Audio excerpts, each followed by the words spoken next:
He only came back to grab a folder, that's all. A quick stop between flights, in and out, like always. But the second Jack Edward opened the door, he stopped breathing. There, in the living room, his sons, Finn and Liam, were curled into the lap of the maid, eyes closed, smiles soft, cheeks pressed to hers like they'd always belonged there. No cameras had prepared him for this, no staff reports, no quiet updates from the housekeeper. What he saw broke him, not with rage, not with fear, but with the sudden ache of realizing he hadn't been here, not in the room, not in their lives, not in his own heart. And what was worse, they were finally okay, without him. Grief didn't just visit Jack, it gutted him. When Melissa died, something in him went dark, still walking, still breathing, but gone. He stopped listening, stopped showing up, stopped believing that anything tender could survive a world so cruel. So he did what men like Jack knew how to do. He worked, he left, he built distance between himself and the ache. Trips turned into escapes, meetings became his medicine. Every flight away from home was one more mile between him and the life he no longer knew how to hold. The house ran like a machine, quiet, clean, empty. He hired everyone money could find, but no one stayed.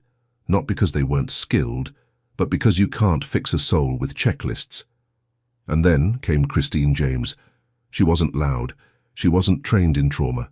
She just came when they called and stayed when they asked her not to leave. And somehow, God used her silence like a song.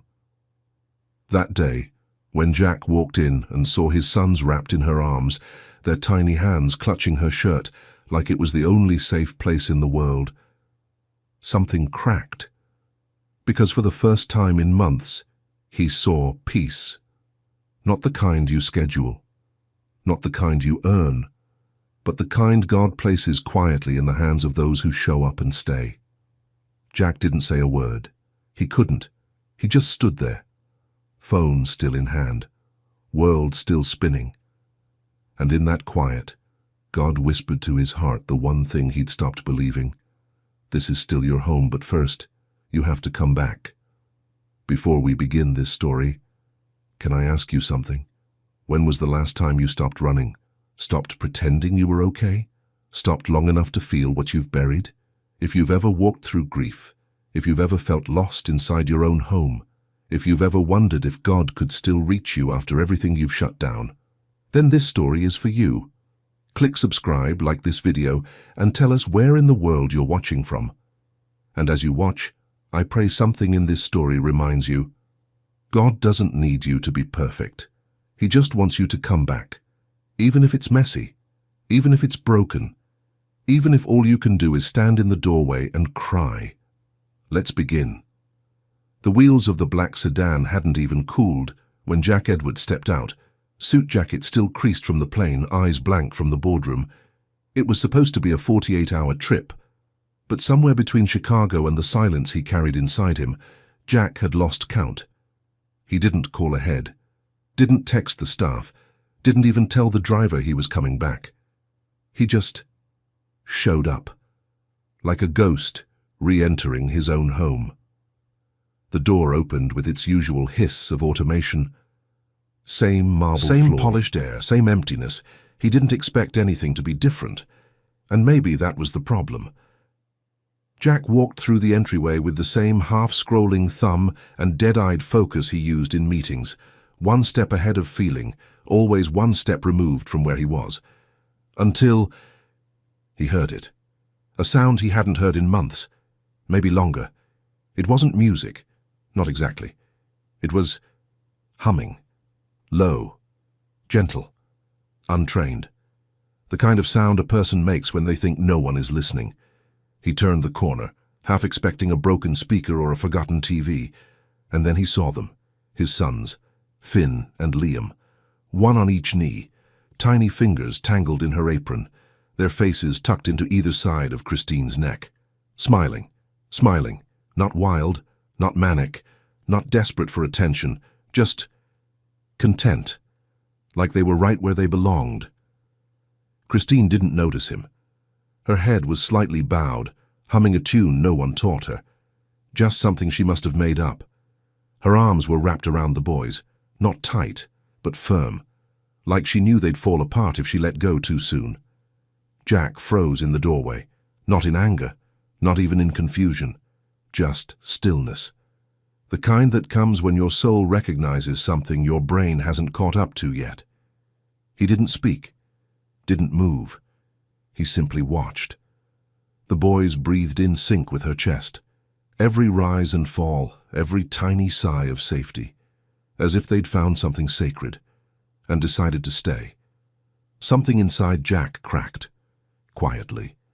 Not like glass, more like ice melting around the edges. He hadn't seen them like this since Melissa died. Maybe not even before that, and God help him. He wasn't sure if he felt relief or grief or shame. Maybe all three. He looked down, realized his hand was still clenched around his phone. An unread message from a venture partner blinked at him. He didn't open it. He just turned slowly, backed out of the room like someone who'd walked into a chapel mid-prayer. No one had seen him, but something had seen him. He felt it. Upstairs, the hallway stretched longer than usual. He passed Melissa's music room without looking in, past the empty nursery chair he never sat in. He entered his office, but didn't sit. Just stood in front of the tall window, looking out across the cold, perfect lawn. A man with everything, and nothing.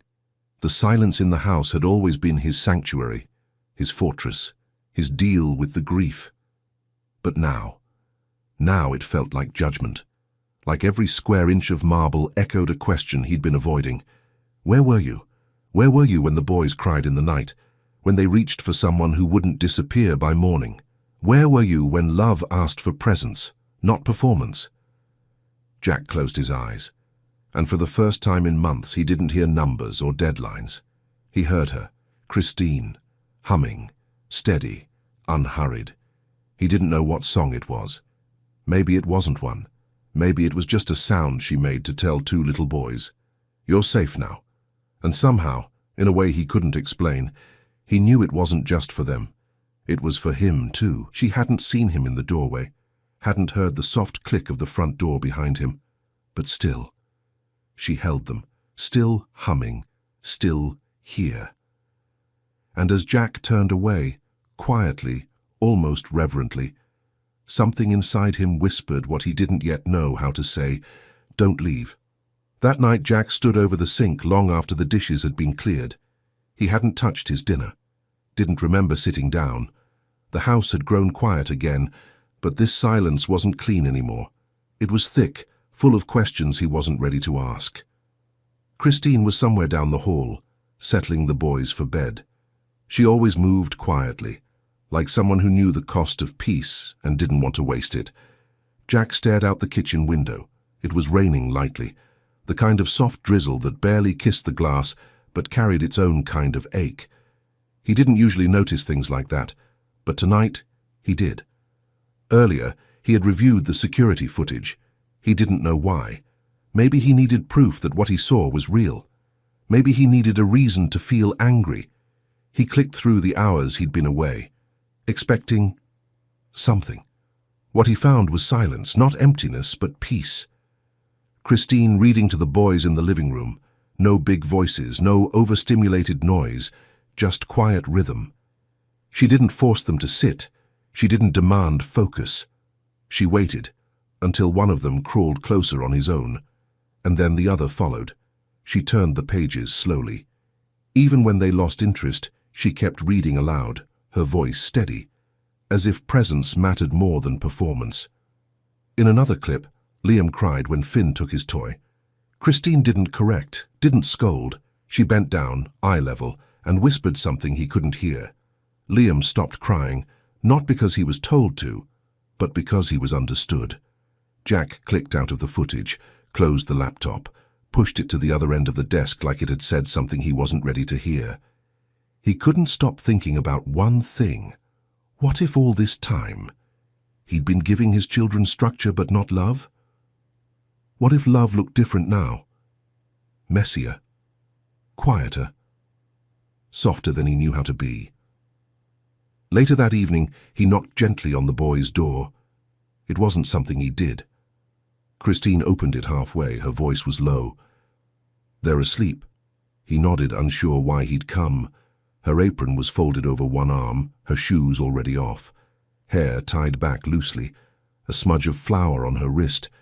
She didn't look like someone important. She looked like someone willing.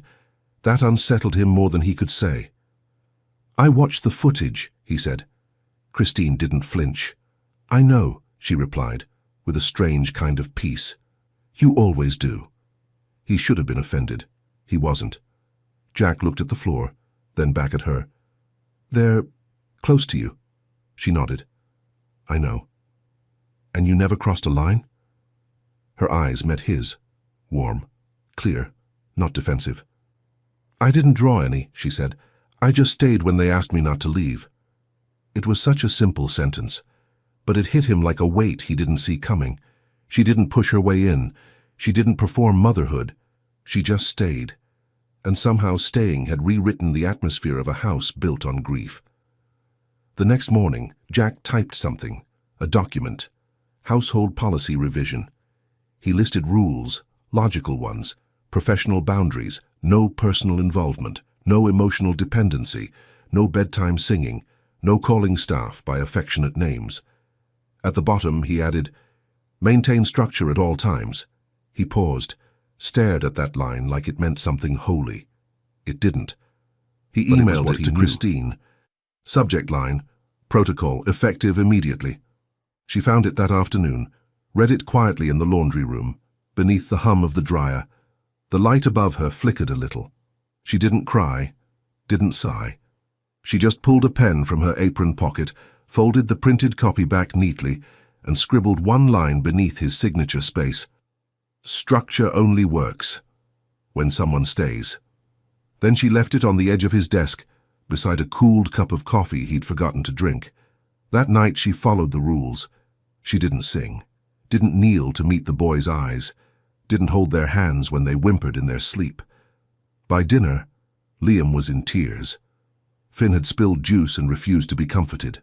Jack watched from the hallway. Christine sat still on the couch, present but quiet. No rebellion, no reaction, just stillness. And even in that stillness, Jack saw it. She wasn't obeying. She was showing him something. He just didn't know what yet. That night, the house didn't rest. Not really.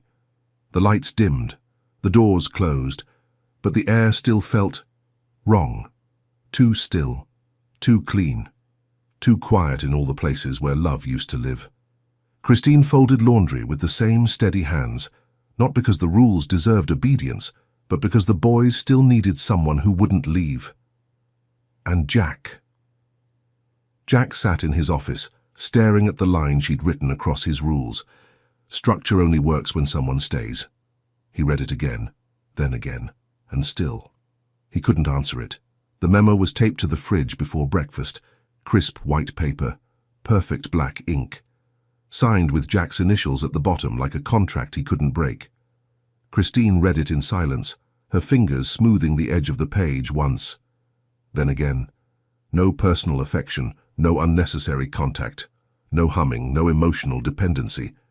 Maintain professional distance at all times. The list ended with one line. Structure is stability. She didn't say a word, just turned toward the counter, picked up the boys' breakfast bowls and carried them to the table with the same calm hands. But her silence felt different that morning. Not empty, just restrained. Finn and Liam were already waiting, still in their pajamas, hair tousled from sleep. Liam had his sock on backwards. Christine noticed, but she didn't kneel to fix it. She placed their bowls gently on the table. Oatmeal, 2 spoons, no fruit this time. And then she stood. Not close, not far, just present, like a lighthouse seen across fog. "Eat while it's warm," she said softly. The boys blinked up at her. Finn reached toward her scarf, the green one she always wore. She stepped back. "No touching, sweetheart," she said, then paused, correcting herself. "Finn." Upstairs, Jack stood by the railing, watching. He could hear everything. The quiet clinks of spoons, the absence of song. It was working. The house was calm, orderly, and yet something inside him felt colder than it had the night before. Later, Christine found the twins in the hallway outside the playroom. They weren't fighting. They weren't laughing. They were just sitting there, shoulder to shoulder, backs pressed against the wall. Liam looked up at her. He didn't cry. He didn't ask. He just looked, like he was waiting for something he no longer had the words to ask for. She sat near them, not with them. She didn't sing. She didn't reach for them. She just stayed, quiet, compliant, still. By lunchtime, the silence had thickened. It wasn't peaceful anymore. Christine served sandwiches without humming, without the usual stories she told about clouds or birds or basil seeds. Finn didn't touch his plate. Liam whispered something, but not to anyone in particular. Jack sat at the far end of the table, phone beside him, unread emails open. He watched them, and for a split second he saw it. His sons, frozen in a house that was too clean to hold them. That evening, Christine slipped a folded piece of paper onto Jack's desk, the same memo, her handwriting beneath his signature. Just one line. Structure only works when someone stays. She didn't knock. She didn't ask to explain. She left it there and walked away. That night, Jack didn't sleep. He lay in bed with the lights off, the silence humming in his ears. He could still see Liam's hand reaching across the table that morning. No one had taken it. Not her. Not him. He hadn't even moved. He turned to the side. Melissa's pillow was still there, still untouched after all these months. He used to think it was a way to honor her. Now he wondered if it was just another way to run. At 2:17 a.m., he found himself in the hallway again, drawn by something he couldn't name. He stopped outside the nursery, didn't open the door, didn't knock. He just stood there, heart tight, breath shallow. Inside, the boys were asleep. Christine sat on the floor beside them, back against the crib, her scarf around her neck again. She was humming, soft, steady. The tune barely touched the air. But it was there. She had broken the rules. And Jack was glad she did. The memo was still taped to the fridge, untouched, unread, unfelt. But in the nursery, where two small boys slept without fear and a woman hummed songs that had no name, a different kind of rule was being written, one made of breath, of presence, of grace. And Jack, still standing at the door, knew this time he wasn't looking at a breach of order. He was looking at something that might save them all. Jack watched more now. Not from behind emails, not through camera feeds, but with his eyes. His own eyes. Noticing things he hadn't noticed before, like how Liam pressed his thumb against the edge of the table when he was scared, or how Finn paused mid-step when someone raised their voice, even a little. He wasn't sure when he'd stopped looking, but now he couldn't stop. Christine had started singing again, not always, not loudly, but just enough. Soft melodies in the hallway, half-hummed lullabies while folding clothes, songs with no name, no words, just warmth. She never asked permission, and Jack never told her to stop. One evening, he stood just outside the kitchen. She didn't know he was there. Finn had spilled juice, a slow orange stream across the floor. Liam looked ready to panic, lower lip trembling, hands clenched into his shirt. Christine didn't scold. She didn't rush. She crouched down to the boy's level, voice steady. "Let's breathe," she whispered. "Big belly breaths, okay? In and out." Liam mirrored her. Finn followed. 3 breaths, 4, 5. The room calmed. Then, without a word, Christine handed Finn a small towel, held his hand over the mess, and waited. He wiped it once, then again. She nodded. "That's it. We clean up together." Not Jack because blinked. It was profound, but because it was so simple. No lectures, no fear, no raised tones, just presence. Later that night, he stood at the bottom of the stairs, one hand resting on the banister. Diane passed behind him with a laundry basket, her steps slow. "You've been quiet," she said gently. Jack didn't answer right away. Then, Finally, she never raises her voice. Diane nodded. Doesn't have to. Jack looked up the stairs toward the nursery, then back at the empty hallway. She never tries to be their mother. No, Diane said, setting the basket down. She just loves them like someone who remembers what it's like to be small. The next afternoon, Christine asked for 10 minutes of his time at the dining room table. No contracts, no staff in sight, just paper, a pen, a cup of tea between them. I've drawn up a structure, she said quietly. Jack lifted an eyebrow. For what? For the house, she replied. But not just the house, for the people in it. She slid the paper toward him. It wasn't complicated. A weekly rhythm, simple roles for each staff member, clear breaks, boundaries, and one request, written at the bottom in calm, clean handwriting.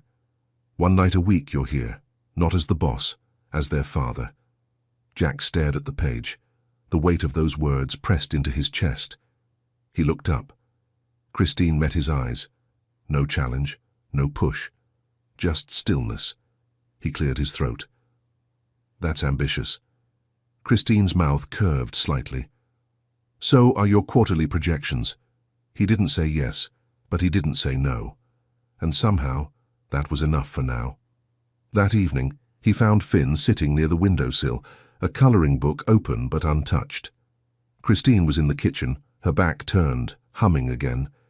Jack walked over slowly, sat on the floor beside his son. Finn didn't look up, but he leaned gently into Jack's side, just enough to be felt, not enough to make a sound. Jack didn't speak, didn't move away, just sat there for a while. And that was new. Later that night, Christine wiped down the chalkboard in the kitchen. The day's notes were smudged, faint. She picked up a piece of white chalk, hesitated, then wrote 3 small words across the top. Still watching, still learning. She didn't sign her name. She didn't need to. And upstairs, where Jack sat beside 2 sleeping boys, the window cracked just enough to let the night air in. He knew what those words meant. They weren't for the house. They were for him. It started with a photo. Blurry. Off-center. Taken through the hedge by someone walking their dog on a Sunday morning. Christine, kneeling in the garden, her hands covered in soil. Finn, laughing as he painted a rock with blue and green swirls. Liam beside her, holding a tiny watering can like it was holy. The light had been soft that day. Spring air still cool, sky wide and forgiving. Christine's scarf had slipped halfway from her neck, resting on her shoulder like it belonged there. And they looked happy, not posed, just safe. By Monday morning, the photo had been shared 11,000 times. Billionaire's maid plays mom. Tech CEO's twins find comfort in unlikely caregiver. Inside the Edward estate, where is their father? The words didn't bother Jack at first. He didn't even read them. He saw the picture, he recognized the moment, and it hurt. How beautiful it was. Because he hadn't been in it. Christine found out by accident. A phone left unlocked on the laundry counter. Diane's screen lit up with a headline before it dimmed. Christine didn't react right away, just stared at the screen as the dryer hummed beside her, soft and steady. She touched the scarf at her shoulder, not for comfort, just to feel something grounded. That afternoon the house felt different. The walls hadn't changed, but the quiet had. It wasn't peace anymore. It was caution. Jack called a meeting. The PR team suggested a statement. We'll clarify her role, someone said. Reframe the narrative, another added. Protect the family brand. Jack stared at the table, at words that had nothing to do with what mattered. He stood, left the meeting without speaking. Later, he found Christine in the garden. She was planting basil with the boys. Liam sat in the dirt, barefoot, humming softly. Finn had placed 2 painted stones at the base of a tomato stem. Jack watched from the edge of the patio, not stepping in, not interrupting, just watching. When the boys went inside for snacks, Christine remained, brushing soil from her hands. You saw it? She asked quietly, still facing the garden. I did. She nodded. So did everyone else. A pause. Jack stepped closer, still not near enough to touch it. This moment, this woman, this wound. They want a statement, he said. Christine finally looked up. And what will it say? Jack hesitated. That you're the help, that I'm aware, that it's being addressed. Christine nodded again, but her eyes, they didn't agree. I didn't ask for attention, she said, and I never asked to be their mother. I know, Jack replied. She stood wiping her palms on her apron. Her voice was low but steady. They just needed someone to stay when everyone else left. Jack swallowed. The air felt thick. They don't see that, she added. They see a headline, a mistake. You're not a mistake, he said quietly. That night, Jack sat on the edge of his bed. Laptop open, PR statement blank. He typed something, deleted it, typed again, deleted again. Finally, he shut the screen. The silence in the room felt louder than ever. He didn't want to protect his image. He wanted to protect them. The next morning, the headlines hadn't stopped, but neither had Christine. She made pancakes, cut fruit, braided Liam's hair when he asked, lopsided, messy, perfect. Jack watched her from the hallway.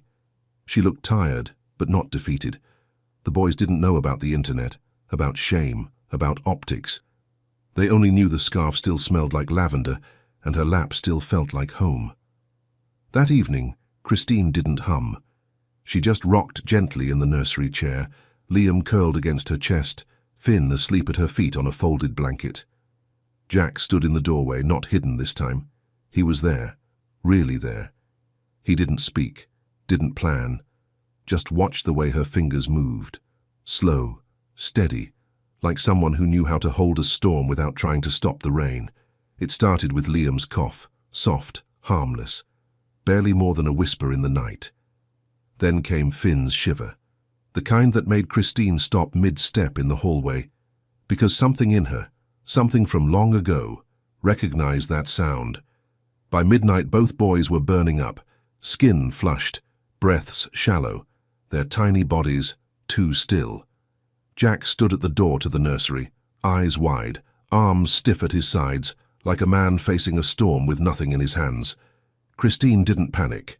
She moved calmly, quietly, placing cool cloths on their foreheads, checking pulses, whispering comfort like a prayer she knew by heart. When Finn whimpered in his sleep, she leaned in. I'm here, she breathed. I'm still here. Jack watched. Something in his chest tightened. Not panic, not control, helplessness, the kind he had no system for. At 2:08 a.m., he finally stepped in, stiff, unsure, eyes hollow. What do I do? He asked. Christine didn't look up. She just handed him a wet cloth and pointed to Finn's cheek. Cool him gently. Keep your hand steady. He knelt, awkward, like his knees forgot how to hold weight. His hands shook. I don't know how to do this, he whispered. Christine didn't correct him. She didn't fill the space with reassurance. She just said the words that mattered. You don't have to know. You just have to stay. The room was warm, dim. Liam stirred in his fever sleep. Jack reached for him, and the boy, barely conscious, turned toward the sound of his father's breath. Not his words, not his touch, just the breath. Jack sat down hard on the floor and didn't leave. At 3:17 a.m., Christine leaned back against the wall.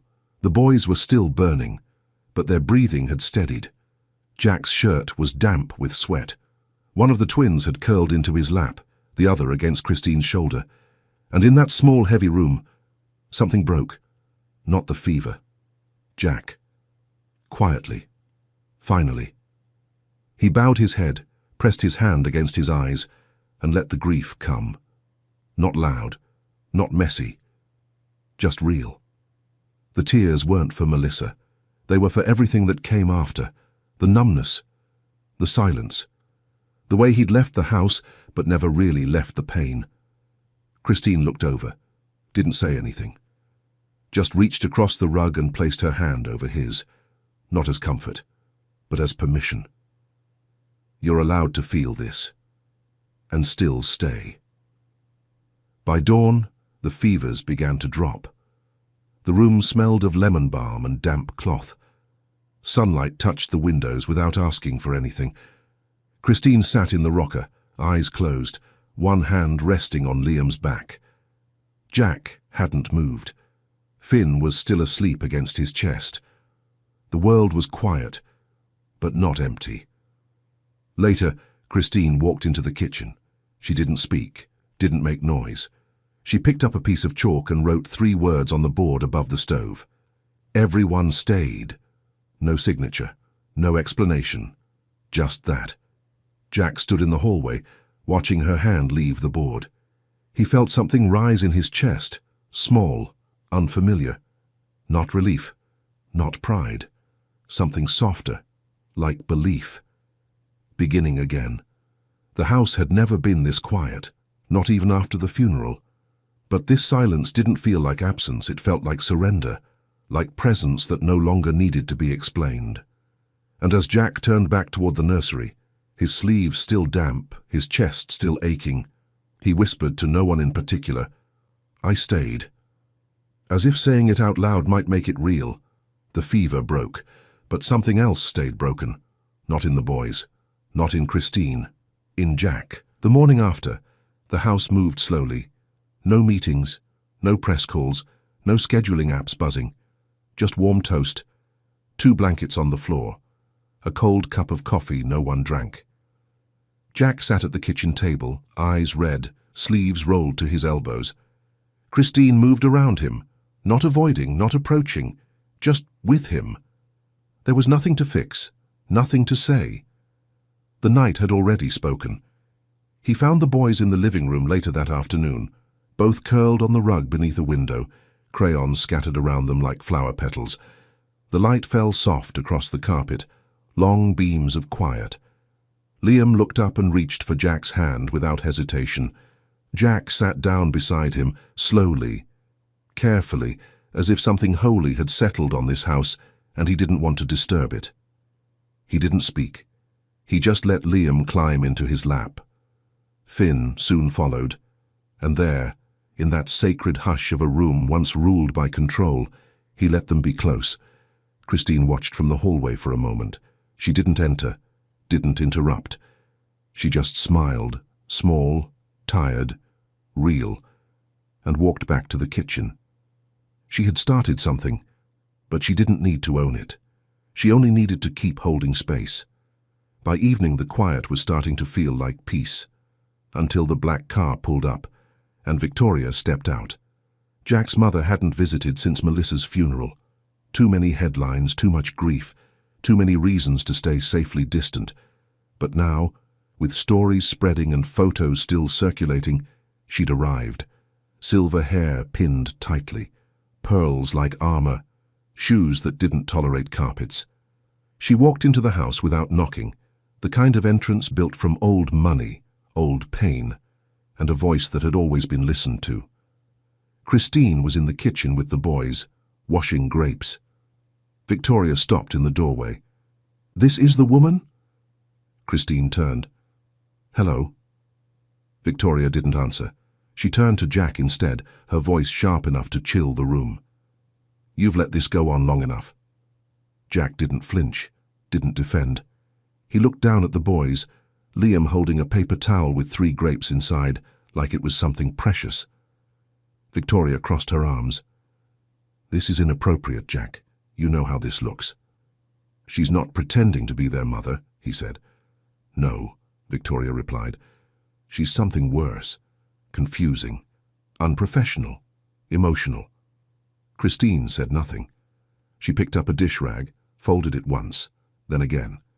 Stillness was her defense. Jack knelt beside the boys. He wiped Finn's hands gently, then looked back at his mother. "She's the only one who didn't leave." Victoria blinked. Jack stood. He didn't raise his voice, didn't posture. He simply said the truth. "We're not trading their peace for your approval." That night the house was quiet again, but it wasn't fragile anymore. It was firm. The boys were asleep by 8.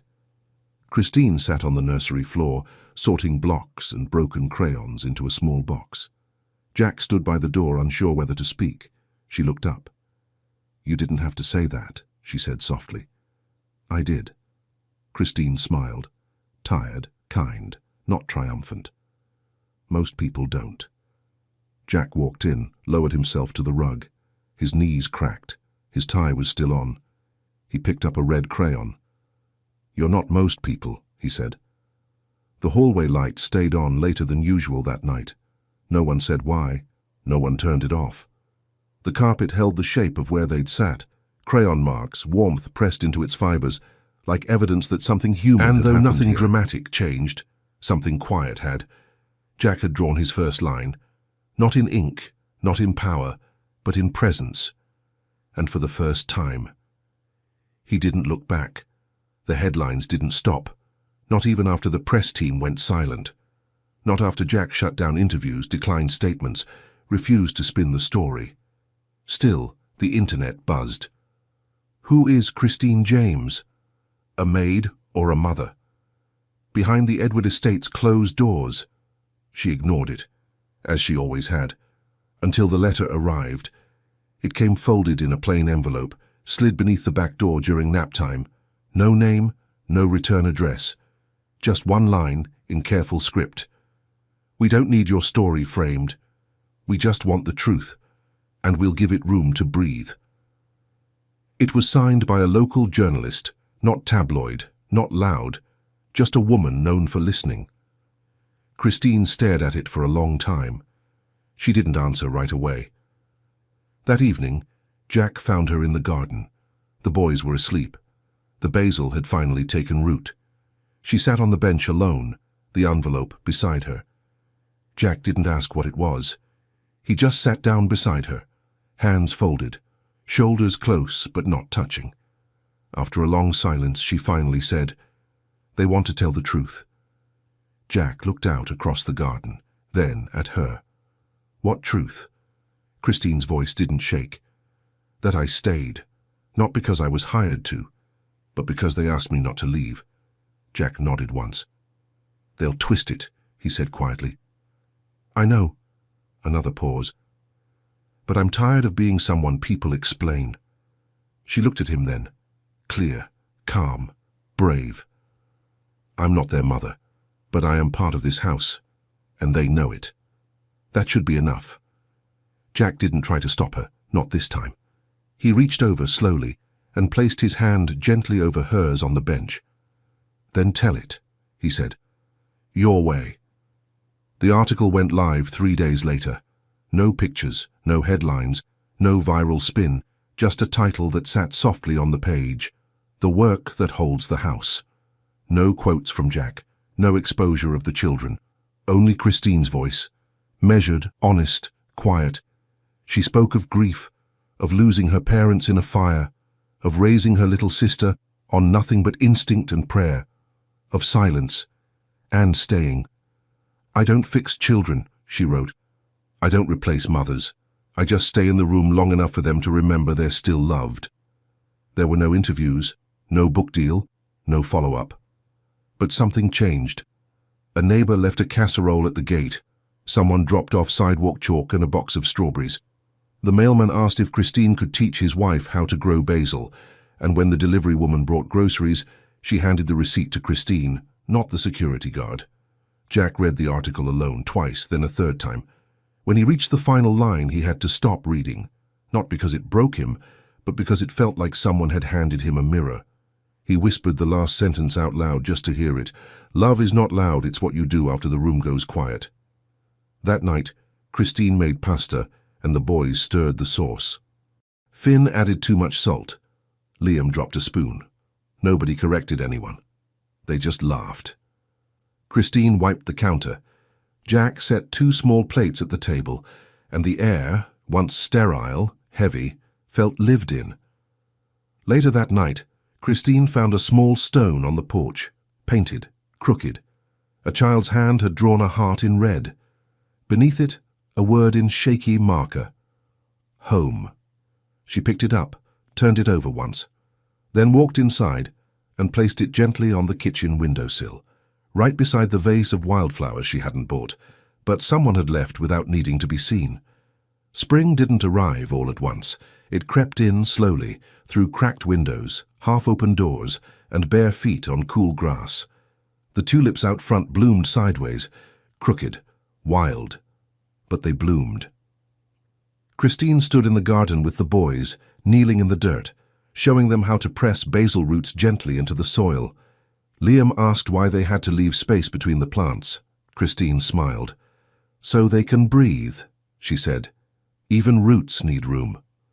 Jack watched from the kitchen, the same kitchen that used to smell like silence and structure. Now it smelled like sun-warmed fruit and something softer. His laptop sat closed on the counter, his phone face down. And for the first time in a long time, he wasn't late for anything. Later that morning, Finn brought him a crayon drawing, 3 stick figures holding hands, one tall, 2 small. Underneath in red crayon, one word: home. Jack didn't say anything at first. He just traced the lines with his eyes, then looked at his son. "Who's that?" he asked, pointing to the tall figure. Finn didn't hesitate. "You." Christine was folding laundry when he found her in the hallway. No makeup, hair up, a tea stain on her shirt. He held up the drawing. "He sees me." Christine nodded, eyes soft. "He's always been looking." Jack looked down at the page again, then back at her. "I've been trying to build something strong," he said. "A legacy, a future." "And?" she asked. Jack's voice was quiet. "Turns out I just had to stop building and start being." They didn't hug, didn't cry. Just stood there for a moment. 2 people who had survived something together, even if they'd never said it out loud. That evening, they ate outside. Paper plates, spilled lemonade, birdsong filling the spaces between conversations. No one was performing. No one was afraid. Christine sat on the grass, barefoot, Liam curled in her lap, Finn leaning against Jack's side, one hand tangled in his shirt. And the sound of the house, for the first time in a long time, wasn't silence. It was laughter, soft, unforced, true. After bedtime, Jack walked through the house slowly, room by room. Melissa's piano still sat in the corner, untouched, but the air around it no longer hurt. He didn't cry, didn't speak. He just rested his hand on the top for a moment, then turned off the light. In the kitchen, Christine had left something on the chalkboard, white chalk. Simple words: "Trust built here." Beneath it, Jack picked up a piece of chalk and added his name. Then slowly, he bent down, and in the corner of the board, he drew 2 tiny initials, FL. The next morning, the garden was damp with dew. Christine opened the back door, barefoot, cradling a painted rock. She placed it on the windowsill. A gift from Finn scrawled in messy red marker. One word: stay. And maybe that was the miracle all along. Not that things had healed perfectly, not that grief had disappeared, but that in a house once built on silence, someone stayed long enough for love to grow roots. And in the end, it wasn't about saving anyone. It was about being there. When the crying started, when the fever spiked, when the quiet came. Home wasn't built in the marble or the money.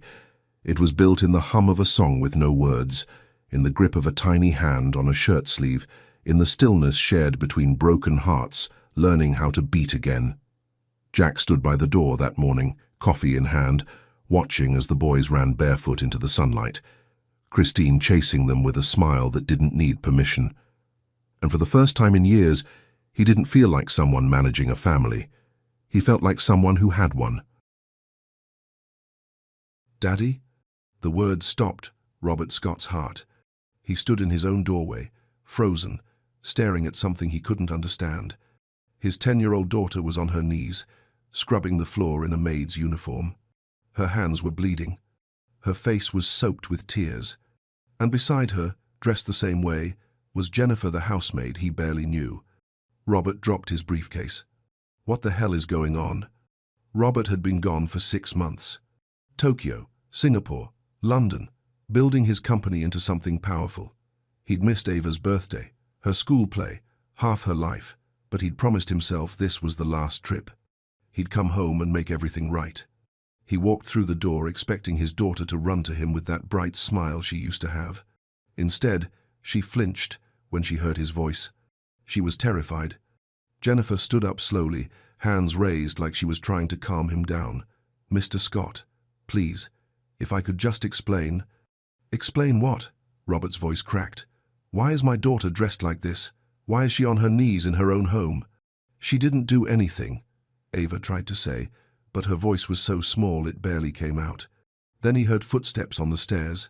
His wife Diane walked down with a cup of coffee in her hand and concern painted across her face. But something about it felt wrong. Too perfect, too practiced. "Robert," she said softly, touching his arm. "Thank God you're here. I just found them like this. I don't know what's been happening while you were gone, but I think Jennifer has been getting too close to Ava, making her do things she shouldn't." Robert looked at his wife, then at Jennifer, then at his daughter. Ava wasn't looking at him. She was looking at Jennifer, like Jennifer was the only person in the world she could trust. And that's when Robert realized something that made his stomach turn. He'd been gone for 6 months, and he had no idea what had been happening in his own house. Someone was lying, and he was about to find out who. What Robert didn't know was that a camera in the corner had recorded everything. Not just this moment, but what happened 1 hour before he walked through that door. The truth, the abuse, the cruelty his daughter had been living through, and the one person who'd been protecting her when no one else would. Before we continue, click subscribe, like this video, and tell me where in the world you're watching from. Sometimes God places people in our lives not because we asked for them, but because someone we love desperately needs them. Jennifer stepped in when a father was absent. But the question is, are you truly present for the people who need you most? I hope this story reminds you that love isn't just a feeling. It's showing up, even when it's hard, even when no one's watching. Now let's go back to 1 hour before Robert came home. Let's see what really happened. Only moments before Robert walked through that door, his daughter's world was falling apart. It started in the kitchen. Ava was thirsty, that's all. She climbed onto the step stool, the one with the old sunflower stickers her mum put there years ago. Her small hands reached for a glass of water, and it slipped. The glass fell, water splashed across the counter and onto the floor. Ava's heart stopped. She grabbed a towel, her hands shaking, trying to clean it up before. "What did you just do?" Diane's voice came from behind her, cold, angry. "I'm sorry," Ava whispered. "It was an accident. I'll clean it." "An accident?" Diane crossed the room fast. Too fast. She grabbed Ava's arm hard enough to hurt. "You're always breaking things, always making a mess." "I didn't mean to." "You never mean to." Diane's fingers dug deeper into Ava's skin. "But you keep doing it anyway. Maybe it's time you learned what it costs to live in this house." She dragged Ava down the hall. Ava stumbled, tears streaming down her face, trying to keep up. Upstairs, Jennifer was folding laundry when she heard crying. Not the normal cry of a child who fell or got scared. This was different, deeper, like something inside was breaking. Jennifer dropped everything and ran. She found them outside the laundry room. Ava was on the floor, face buried in her hands, shaking. Diane stood over her holding a black maid's uniform. "Ma'am," Jennifer said carefully, "what happened?" "She spilled water," Diane said without looking at her. "She needs to learn responsibility." "She's just a child," Jennifer said gently. "It was an accident." Diane turned, her eyes cold. "She's careless, spoiled, and she's going to learn what it means to earn her place here." She shoved the uniform toward Jennifer. "Put this on her." Jennifer's stomach dropped. "Ma'am, please." "I'm not asking." Jennifer looked at Ava. The little girl was staring up at her with terrified eyes that said, "Please don't leave me." Jennifer knelt beside her and took the uniform. "It's okay, baby," she whispered. "I'm here." Her hands shook as she helped Ava into the rough fabric. It hung too big on the child's thin body. Ava looked so small, so lost. "Now," Diane said, pointing to the living room, "you're going to scrub that floor until it shines. Do you understand?" Ava nodded through her tears. Jennifer stood. "Ma'am, this is too much. She's frightened." "Are you questioning me?" Diane's voice went quiet. "Dangerous." Jennifer swallowed. I'm asking you to show mercy. Diane smiled. It wasn't kind. You want to defend her? Fine. Get on your knees too. Both of you. Jennifer's heart pounded. Mom, do it. Or she does it alone, and I'll make sure she knows you chose to walk away. Jennifer looked at Ava. The little girl was shaking, waiting to see if Jennifer would stay. Jennifer knelt. She picked up a rag from the bucket Diane placed between them. It's okay, sweetheart, she whispered to Ava. I'm right here. You're not alone. Ava sobbed. I'm sorry, Miss Jennifer. Shh, this isn't your fault. They scrubbed side by side, Ava's small hands barely able to hold the cloth, Jennifer whispering comfort with every stroke, Diane watching from her chair with that cold smile. That's when Robert opened the door. Robert's eyes locked on Jennifer. She was on her knees beside his daughter, both of them in uniform, both of them looking guilty. His mind tried to make sense of it, tried to find an explanation that didn't tear his world apart. And the only thing he could see was Jennifer, the maid, the woman he barely knew, dressed the same way as his daughter. Did you do this? His voice came out harder than he meant. Did you put her up to this? Jennifer stood slowly, her movements careful, her hands raised like she was trying to show she meant no harm. Mr. Scott, please, if you'll just let me explain. Explain what? Robert's voice cracked. My daughter is on her knees, dressed like she works here, and you're right beside her doing the same thing. What am I supposed to think? Daddy, she didn't. Ava tried to speak, but her voice was so small it barely made it out. Sweetheart, it's okay. Robert moved toward her, but Ava flinched. Actually flinched, like she was afraid of what would happen next.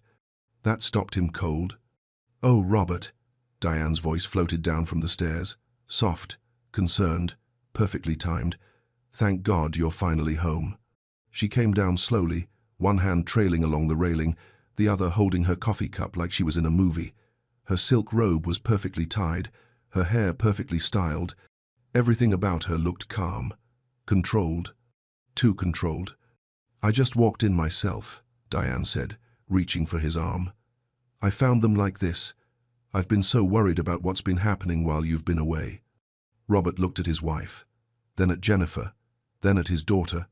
Something didn't fit. What do you mean? What's been happening? He asked.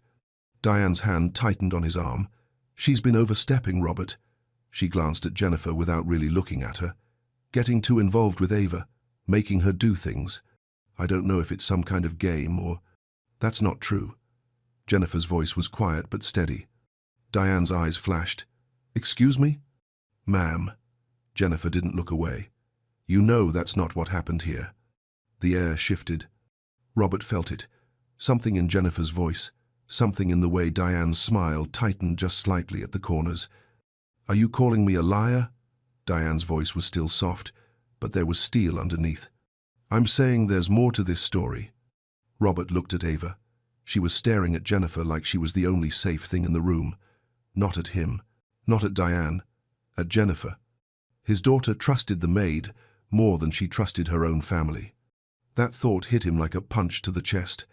Mr. Scott, Jennifer said carefully, there's a security camera in the other room, the one near the bookshelf. If you check it, you'll see what really happened. Robert froze. How do you know about that? I saw the technician installing it before you left. Please, just check it. Diane's face flickered, just for a second. Something close to panic crossed her eyes before she smoothed it away. Robert, don't be ridiculous. She's obviously trying to... But Robert was already pulling out his phone. His fingers moved across the screen, opening the security app he'd installed months ago. The app he'd almost forgotten about. Diane took a step back. Robert, this is unnecessary. I'm telling you what I saw. Then the camera will show the same thing. His voice was flat. The app loaded. Camera feeds appeared. He scrolled through them, finding the one Jennifer mentioned. He pressed play, and his face went white. Robert stared at his phone screen.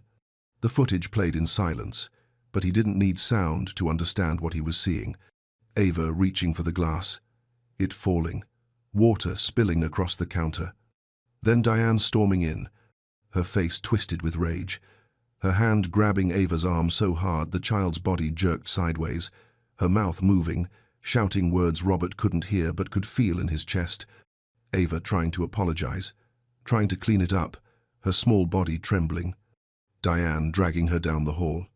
Then Jennifer appearing, stepping between them, her hands raised, trying to calm the situation. Diane shoving the uniform at her, forcing it into Jennifer's hands. Jennifer kneeling beside Ava, not because she wanted to, but because leaving the child alone wasn't an option. Robert's hand shook. He looked up from the phone. His eyes found Diane's. She opened her mouth, closed it, opened it again. "Robert, you have to understand." "Understand what?" His voice was low, dangerous. "That you put my daughter in a maid's uniform? That you made her scrub floors like she's—" He couldn't finish the sentence. "She needed discipline," Diane said quickly. Her voice was rising now, losing that careful control. "You're never here, Robert. Someone has to teach her consequences." "Consequences?" Robert's voice cracked. "She's 10 years old." She spilled water. "She's careless. She destroys things. She needs to learn. She needs a parent." The words exploded out of him. "Not a warden." Diane's face went hard. "So that's it? One video and I'm the villain? What about her?" She pointed at Jennifer.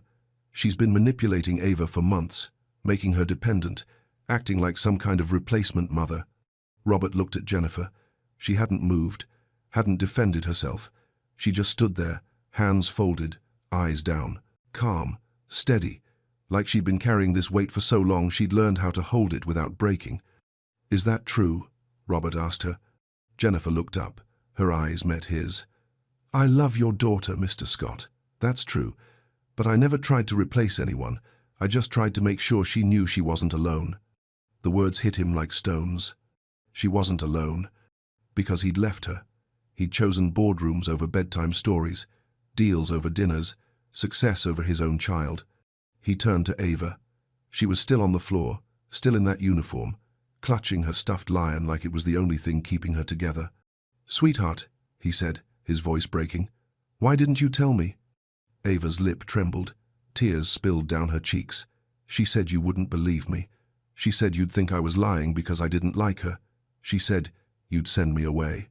Robert's chest caved in. "She said," Ava's voice broke.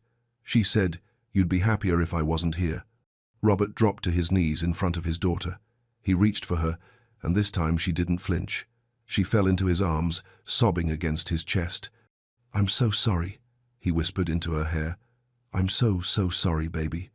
He looked up at Diane, the woman he'd married, the woman he'd trusted with his daughter. "Pack your things," he said quietly. "You're leaving tonight." Diane's face went pale. "You can't be serious." "I've never been more serious in my life." "Robert, you're making a mistake." "The mistake," he said, his voice cold, "was ever leaving her alone with you." Diane's mouth opened, but nothing came out. For the first time since he'd known her, she had no words. She turned and walked up the stairs. Her heels clicked against the wood, each step sharper than the last. Robert held his daughter tighter, and over Ava's shoulder he saw Jennifer, still standing there, still steady, still the person who'd protected his child when he hadn't. "Thank you," he whispered. Jennifer's eyes filled with tears, but she nodded. Because some things don't need words. The house felt different after Diane left. Quieter, but not peaceful, just empty. Robert sat in the kitchen with Ava curled up beside him on the counter stool. She was still wearing that uniform. He'd tried to help her take it off, but she'd pulled away. Not because she was angry, because she was scared to let go of Jennifer, who was standing by the sink making hot chocolate. Robert watched them. The way Jennifer moved around his daughter, careful, gentle, like she knew exactly what Ava needed without being told. She poured the hot chocolate into Ava's favorite mug, the one with the chipped handle that Ava refused to throw away because her mother gave it to her. Robert hadn't remembered which mug that was, but Jennifer did. She set it down in front of Ava with a soft smile. "Careful, sweetheart. It's hot." Ava wrapped her small hands around the cup and whispered, "Thank you, Miss Jennifer." Jennifer brushed a strand of hair from Ava's face. A simple gesture, tender, familiar, like she'd done it 1,000 times before. Robert's chest tightened. How many nights had his daughter needed someone to brush her hair back? How many times had she cried herself to sleep while he was on another continent? How many moments like this had he missed? "Mr. Scott," Jennifer said quietly, "would you like some coffee?" He shook his head. "No, thank you." The silence stretched. Jennifer started to excuse herself. "I should go. Let you two." "Stay." The word came out before Robert could stop it. "Please." Jennifer hesitated, then nodded. They sat together at the kitchen table, Ava between them, the three of them in a triangle of unspoken understanding. Robert didn't know what to say, didn't know how to thank someone for doing what he should have been doing all along. "How long?" he finally asked. His voice was rough, tired. Jennifer looked down at her hands. "About 3 months, after you left for Singapore." 3 months, a quarter of a year. His daughter had been suffering for 3 months, and he hadn't known. "Why didn't you call me?" he asked. "Why didn't you tell me what was happening?" Jennifer's eyes met his. There was no judgment there, just sadness. "She threatened me, Mr. Scott. Said, if I told you, she'd make sure you didn't believe me. Said she'd tell you I was stealing, that I was the problem." She paused. "And honestly, I didn't know if you'd listen." The words cut deeper than she probably meant them to, because she was right. If she'd called him in the middle of a board meeting and told him his wife was abusing his daughter, would he have believed her? Would he have dropped everything and come home? Or would he have told her he'd handle it later? Robert looked at Ava. She'd fallen asleep against Jennifer's shoulder, the hot chocolate barely touched. Jennifer held her without thinking, one arm wrapped protectively around the child, the other hand resting gently on Ava's back. Like she'd held her before, like this was normal. "She trusts you," Robert said quietly. Jennifer looked down at Ava, her expression soft. "She shouldn't have had to. But she did, and you stayed." Jennifer's eyes filled with tears, but she didn't let them fall. "I couldn't leave her alone, Mr. Scott. I couldn't walk away knowing what would happen when no one was watching." Robert's throat closed. This woman, this stranger he'd hired and barely spoken to, had protected his daughter when he hadn't, had stood between Ava and cruelty, had chosen to kneel beside a child who wasn't hers rather than let her suffer alone. "I don't know how to thank you," he whispered. Jennifer shook her head. "You don't owe me anything. Just be here. That's all she's ever wanted." Robert looked at his daughter sleeping in another woman's arms, and he realized something that broke him completely. He'd been so busy trying to give Ava everything. He'd forgotten to give her the one thing she actually needed. Him. Robert carried Ava upstairs while Jennifer followed quietly behind. They reached Ava's room, the one with the pale yellow walls her mother had painted before she died. The room still smelled faintly of lavender from the sachets tucked in the dresser drawers. Robert laid Ava down gently and pulled the blanket over her. She stirred slightly, reaching for something in her sleep. Jennifer moved past him without a word and placed the stuffed lion in Ava's arms. The little girl's fingers curled around it immediately, and she settled. Robert watched. Jennifer knew exactly where the lion went, knew which side of the bed Ava slept on, knew to leave the lamp on low because Ava was afraid of complete darkness. She knew his daughter better than he did. They stepped into the hallway, leaving the door cracked open just enough to let the light in. "Mr. Scott," Jennifer said softly, "there's something you should see." She led him downstairs to a small room off the kitchen, the one where the staff kept their things. Jennifer opened her locker and pulled out a worn notebook. The cover was bent, the pages creased from being opened and closed so many times. She handed it to him. "I've been writing down everything," she said quietly. "Every time she hurt Ava, every time she said something cruel, every time Ava cried herself to sleep. I didn't know what else to do." Robert opened the notebook. The first entry was dated 3 months ago. June 14th, Mrs. Scott told Ava she'd never be as pretty as her mother. Ava didn't eat dinner, found her crying in the bathroom. His hands started shaking. June 22nd, Ava wasn't allowed to leave her room all day because she laughed too loud at breakfast. Mrs. Scott said she was being disrespectful.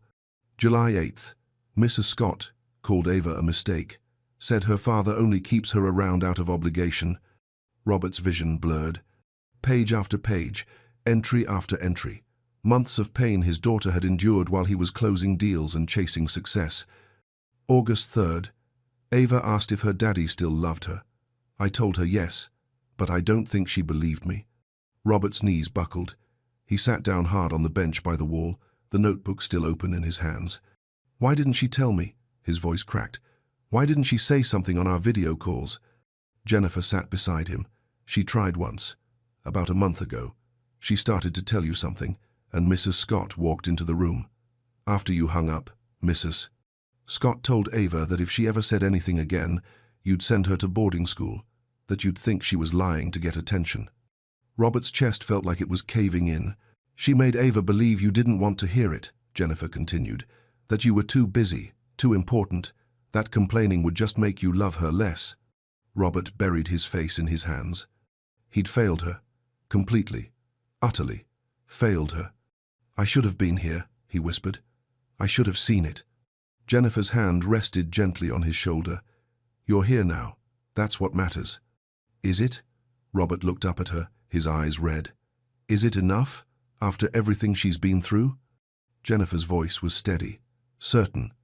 She's been waiting for you to come home, Mr. Scott, not because she needed you to save her, but because she just wanted her dad. The words broke something inside him. All the money, all the success, all the deals and the power and the empire he'd built, none of it mattered, because the one person who needed him most had been suffering in silence, and he'd been too far away to hear her. Robert closed the notebook carefully, like it was something sacred. What do I do now? He asked. How do I fix this? Jennifer looked toward the stairs, toward Ava's room. You stay, you listen, you show her that you're not going anywhere. She paused. And you let her be angry, let her cry, let her tell you everything she's been holding inside, even if it hurts to hear. Robert nodded, wiping his eyes. He'd spent 6 months building something that would last. Now he had to rebuild something he'd almost destroyed. His daughter's trust. Robert didn't sleep that night. He sat in Ava's doorway, watching her breathe, watching her clutch that stuffed lion, watching for signs that she was safe, that she was really okay. But every time she shifted in her sleep, his heart jumped. Every small sound made him wonder if she was crying, if she was having nightmares about everything Diane had done. He'd called his lawyer at midnight, left a message about divorce papers, about restraining orders, about making sure Diane never came near his daughter again. But even as he said the words, a small voice in the back of his mind whispered, "What if it's too late? What if you've already lost her?" Morning came too fast. Robert was making breakfast when the doorbell rang. He opened the door to find a woman in an expensive suit standing on his porch. Her expression was cold, professional. "Robert Scott?" "Yes." She handed him an envelope. "You've been served." His stomach dropped. He opened it right there. The words jumped off the page like knives. Emergency custody petition. Unstable home environment. Inappropriate relationship between employer and employee. Endangerment of minor child. Robert's hands shook. "What is this?" The woman's voice was flat. "Mrs. Scott is filing for custody of your daughter. She's citing concerns about the child's welfare and your relationship with the housemaid." The word hung in the air like poison. "There is no relationship," Robert said through clenched teeth. "Jennifer protected my daughter when my wife was abusing her. That will be for the court to decide." The woman turned to leave, then paused. "You should also know, Mrs. Scott has witnesses. Friends who will testify to your extended absences and to the closeness between you and Miss Gibson." She walked away before Robert could respond. He stood there, holding the papers, his mind racing. Diane was going to twist everything. She was going to make Jennifer look like a homewrecker, make him look like a negligent father, make Ava look like a pawn in some affair that didn't exist. And the worst part? Some of it was true. He had been absent. He had been negligent. He had left his daughter vulnerable. "Mr. Scott?" He turned. Jennifer stood in the hallway, her face pale. "I heard," she said quietly. "The doorbell woke me." Robert looked at the papers in his hand, then at Jennifer, this woman who'd sacrificed everything to protect his daughter. "She's coming after you too," he said. "She's going to try to destroy you." Jennifer's jaw tightened. "Let her try." "Jennifer, you don't understand. She has money, lawyers, friends in high places. She's going to dig into your past. She's going to twist everything you've done into something ugly. I know. Jennifer's voice was steady, but her hands were shaking. But I'm not leaving, Ava. I don't care what she does to me. Robert stared at her. This woman, who owed him nothing, who could walk away right now and protect herself. But she wouldn't, because she loved his daughter, more than he'd shown he did. The thought hit him like a punch. I can't ask you to do this, Robert said. I can't let you sacrifice yourself. You're not asking. Jennifer's eyes met his. I'm choosing. Upstairs, a door opened. They both looked up to see Ava standing at the top of the stairs in her pajamas, holding her lion. Her voice was small, scared. Is she coming back? Robert's heart shattered, because his daughter wasn't asking if Diane was coming back. She was asking if the nightmare was starting again. He climbed the stairs and knelt in front of her. No, baby. I promise you, she's not coming back. But what if she takes me away? Ava's eyes filled with tears. What if the court says I have to go with her? Robert pulled her into his arms. That's not going to happen. But even as he said it, holding his daughter tight, he felt the weight of the papers in his hand, and he knew the battle had only just begun. Robert sat in his office that afternoon with the door closed. The custody papers were spread across his desk.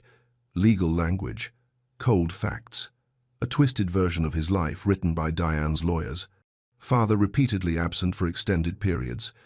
Child left in care of household staff. Inappropriate emotional dependency between minor and employee. Every word felt like an accusation, because some of it was true. He had been gone. He had left Ava with people he barely knew. He had put his company before his daughter. And now someone else was paying the price. Jennifer. A knock on the door pulled him from his thoughts. Come in.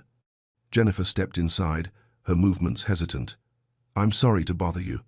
I just wanted to say, if you need me to leave, I understand. Robert looked up. Leave? For the case. Jennifer's voice was quiet but steady. If my being here makes things harder for you and Ava, I can go. I can find another job. Her voice caught. I just want what's best for her. Robert stood. You think leaving is what's best for her? I think losing her would destroy me, Jennifer said, her eyes filling with tears. But I'd rather leave now than be the reason she gets taken from you. Robert walked around the desk. You're not the reason. I am. Jennifer shook her head. You were working, providing for her. I was hiding. The words came out raw, honest. After my wife died, I didn't know how to be a father without her. Didn't know how to look at Ava without seeing everything I'd lost. So I ran. I buried myself in work and told myself I was doing it for her. But I was just running from the pain. His voice broke. And while I was running, my daughter was drowning. And you, he looked at Jennifer, you were the only one who jumped in after her. Jennifer wiped her eyes. She's a beautiful child, Mr. Scott. She deserves to be loved, not hurt. I know. Robert's chest felt tight. And I'm going to spend the rest of my life making up for the fact that I let her down. They stood there in silence for a moment. Then Jennifer spoke, her voice barely above a whisper. What do we do now? Robert looked at the papers on his desk, at the lies, at the twisted truth. We fight, he said. We show the court exactly what happened. We show them who Diane really is. And we show them that Ava is safe here, with us. Jennifer nodded, but her hands were trembling. She's going to come after me, she said quietly. She's going to dig up everything from my past. Things I'm not proud of. Things I've tried to leave behind. Then we'll face it together. Robert's voice was firm. Whatever she throws at us, we face it together. Jennifer looked up at him. Why are you doing this? Why are you risking everything for me? Because you risked everything for my daughter. Robert's eyes held hers. Because you did what I should have done. And because if I lose you, I lose the person who's been keeping Ava's heart beating. Footsteps in the hallway. They both turned to see Ava standing in the doorway. She'd changed out of the uniform finally. Now, she wore her favorite sweater, the yellow one her mother gave her. Are you leaving, Miss Jennifer? Her voice was small, scared. Jennifer knelt down immediately. No, sweetheart. I'm not going anywhere. Promise? Jennifer pulled Ava into her arms. I promise. Ava buried her face in Jennifer's shoulder. I don't want you to go. I don't want to lose you too. Robert watched them. His daughter, and the woman who'd saved her, and he made a decision right there. Whatever it took, whatever the cost, he would protect them both. Because family isn't just blood. It's the people who stay when everything falls apart. 3 weeks later, they sat in family court. The room was smaller than Robert expected, colder, the kind of place where lives were decided by strangers in suits. Diane sat across the aisle with her lawyer, perfectly dressed, perfectly composed. She looked like the victim, like the woman who'd been wronged. Robert's lawyer, Martin Chen, leaned over and whispered, "Remember, stay calm, let the truth speak." But Robert's hands were shaking, because sitting beside him was Ava, wearing her yellow sweater, holding Jennifer's hand so tight her knuckles were white. The judge entered, a woman in her 60s with kind eyes and a no-nonsense expression. Judge Harrison. She looked at the papers in front of her, then at the people in her courtroom. "Let's begin." Diane's lawyer went first. He painted a picture of a negligent father, a man who abandoned his daughter for months at a time, a household in chaos, an employee who overstepped boundaries and manipulated a vulnerable child. Robert listened to himself being torn apart. Then it was their turn. Martin stood. "Your Honor, we'd like to present evidence." He played the security footage. The courtroom went silent. On the screen, Diane grabbed Ava's arm, screamed at her, forced her into the uniform, watched with satisfaction as the child scrubbed the floor on her knees. Robert heard someone in the gallery gasp. Diane's face went pale. Then Martin called witnesses. Mrs. Delgado from Child Protective Services took the stand. "I've interviewed the child multiple times. She's bonded with Miss Gibson in a healthy, protective way. The abuse came from Mrs. Scott, not from neglect by the father or manipulation by the employee." Ava's teacher, Miss Brennan, was next. Ava was withdrawn all last year, anxious. She barely spoke in class.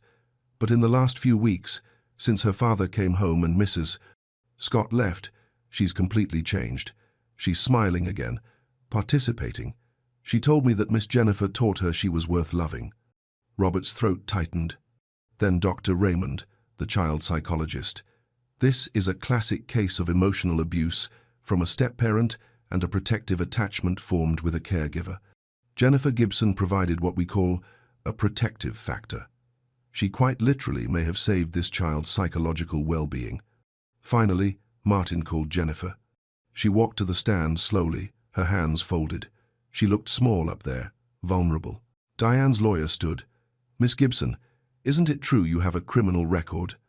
Jennifer didn't flinch. "I was arrested when I was 16. I stole baby formula and diapers for my little sister because our mother was sick and we had no money. The charges were dropped after I completed community service. I worked 3 jobs to put myself through school." The lawyer tried to twist it, make it sound worse than it was, but Jennifer's voice stayed steady. "I'm not ashamed of protecting my sister, just like I'm not ashamed of protecting Ava." "Did you develop feelings for Mr. Scott?" the lawyer pressed. "I developed love for a child who needed someone." Jennifer's eyes were clear. "That's all I've ever wanted, to make sure she knew she wasn't alone." Diane's lawyer sat down. Then Martin asked one question. "Miss Gibson, why did you stay?" Jennifer's voice broke slightly. "Because when you see a child suffering, you don't look away.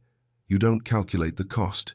You stay, even when it's hard.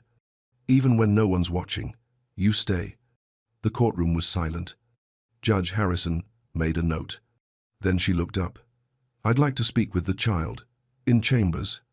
Robert's heart stopped. Ava stood, still holding Jennifer's hand. "It's okay, sweetheart," Jennifer whispered. "Just tell her the truth." Ava nodded and followed the judge through the side door. And Robert sat there, waiting, praying that his daughter's voice would finally be heard. Ava was in the judge's chambers for 20 minutes. To Robert, it felt like a lifetime. When the door finally opened, Ava walked out with red eyes but something else in her face, something lighter, like she'd finally been allowed to put down a weight she'd been carrying alone. Judge Harrison followed her out and took her seat. The courtroom held its breath. "I've made my decision," she said. Robert's heart pounded so hard he could hear it in his ears. "The petition for custody is denied." Diane's face crumbled. "The evidence is clear," Judge Harrison continued. "Mrs. Scott engaged in emotional and physical abuse of this child. Miss Gibson acted with courage and compassion in protecting her. Mr. Scott, while absent, has taken immediate and decisive action to ensure his daughter's safety." She looked directly at Robert. "Your daughter doesn't need a perfect father. She needs a present one. Be that man." Robert nodded, unable to speak. "As for Miss Gibson," the judge's voice softened, "you did what too few people have the courage to do. You saw a child in pain, and you refused to look away. That's not manipulation. That's love." Jennifer's tears finally fell. "A restraining order will be issued.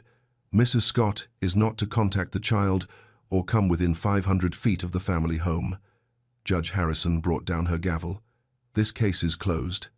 The courtroom erupted in quiet relief. Robert turned to Ava and pulled her into his arms.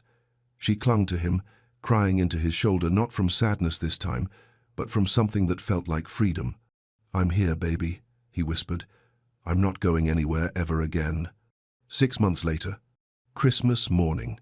The house felt different now, warm, full of laughter that echoed off the walls and actually meant something. Robert sat on the floor by the tree with Ava, wrapping paper scattered everywhere. She was opening gifts with the kind of joy he'd forgotten children could have, pure, unguarded, real. Jennifer came in carrying mugs of hot chocolate, wearing comfortable clothes, not a uniform. Never a uniform again. Robert had made her Ava's legal guardian, given her a title that matched what she'd always been, family. "Miss Jennifer, look!" Ava held up a small ornament she'd made in art class, a tiny angel with words written on it in careful handwriting. "Family is who stays." Jennifer knelt beside her. "It's beautiful, sweetheart. Can we put it on the tree?" Of course. They hung it together, right in the front, where everyone could see. Robert watched them. His daughter, and the woman who'd saved her. The doorbell rang. Robert's parents arrived, arms full of gifts and warmth. His mother hugged Jennifer like she was her own daughter. "Thank you," she whispered to Jennifer. "Thank you for loving her when we didn't know she needed it." They gathered around the table for dinner. The long table that used to feel cold and empty now felt full, alive. Robert stood, raising his glass. 6 months ago, I thought I had everything, he said.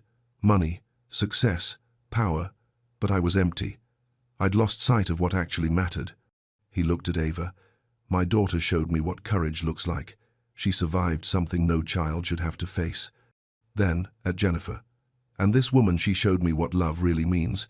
Not words, not promises, but showing up, staying, protecting someone else's child like she was your own." His voice broke.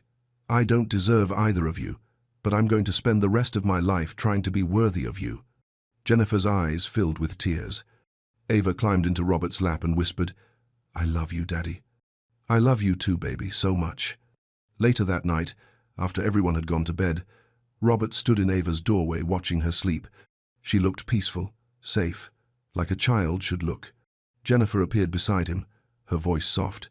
"She's going to be okay." "Because of you," Robert said. "Because of all of us," Jennifer corrected. "Because you came home. Because you chose to see. Because you fought for her." Robert looked at Jennifer, really looked at her, this woman who'd asked for nothing but had given everything. "I don't know what we'd do without you," he said quietly. Jennifer smiled. "You'll never have to find out." They stood there together, in the quiet, and Robert thought about how wrong he'd been about everything. Success wasn't built in boardrooms. It was built in moments like this, in bedtime stories, and hot chocolate, and showing up, even when it's hard. Family wasn't just biology. It was choice. It was the people who stayed when everyone else walked away. And love, real love, wasn't about grand gestures or expensive gifts. It was kneeling beside a frightened child and whispering, "You're not alone." It was coming home. It was staying. It was being present even when you'd failed before. Robert looked at the ornament on the tree downstairs, glowing softly in the light. Family is who stays. And for the first time in years, He finally understood what that meant. 3 years after the woman he loved tried to kill his mother, Justin Miller received a letter from prison, and the words inside shattered everything he thought he knew about that day. He almost didn't open it. The envelope sat on Justin's kitchen counter for 2 days, postmarked from Cedar Junction, Audrey's name in the corner. He walked past it every morning, every evening, pretending it wasn't there. 3 years had passed since that hospital room. 3 years since he'd watched them take her away in handcuffs. 3 years of rebuilding a life he thought he understood. Michelle was strong now, healthy, back in her own place. And Justin, for the first time since that day, had started to let someone in again. Sarah, a therapist he'd met through his grief counselor. Kind, patient, real in ways Audrey never was. But the letter changed everything. Justin finally opened it Thursday night, alone, the city glowing below his window. 3 handwritten pages. Audrey's voice, raw and desperate in ways he'd never heard before. And buried in the middle of her apology, one sentence that stopped his heart. "Your mother wasn't just sick, Justin. She was being poisoned." The pages slipped from his hands. Because if Audrey was telling the truth, if any of this was real, then someone else had tried to kill his mother first. Someone who was still out there. Someone who might try again. But before we continue, hit that like button, subscribe, and tell me where in the world you're watching from. Because sometimes the truth we think we know is only the beginning. Justin called Detective Ramirez at 7 in the morning. She answered on the 3rd ring, voice thick with sleep. "Miller, what's wrong?" "Audrey sent me a letter. She's claiming my mother was poisoned before the incident, that she found a vial of digoxin in Michelle's hospital room." Silence. "Detective, I'm coming to you. Don't touch the letter again." She arrived within the hour, jeans, sweatshirt, badge on her belt. Justin handed her the letter, sealed now in a plastic bag. Detective Ramirez read it slowly. When she finished, she looked up. "You believe her?" "I don't know." She set the letter down. "We ran a full tox screen 3 years ago. Came back clean. But if someone stopped before she was hospitalized, digoxin clears the system in about 36 hours. Ramirez leaned back, thinking. If they timed it right, we'd never find it. Justin's chest tightened. "It's also possible," Ramirez continued, her voice careful, "that Audrey's building a parole defense, manufacturing doubt, making herself look like a victim instead of an attempted murderer." "I know, but you're not sure." Justin shook his head. "I was sure about her 3 years ago. I was wrong about everything." Ramirez studied him. "I'll look into it. Pull hospital records, interview staff.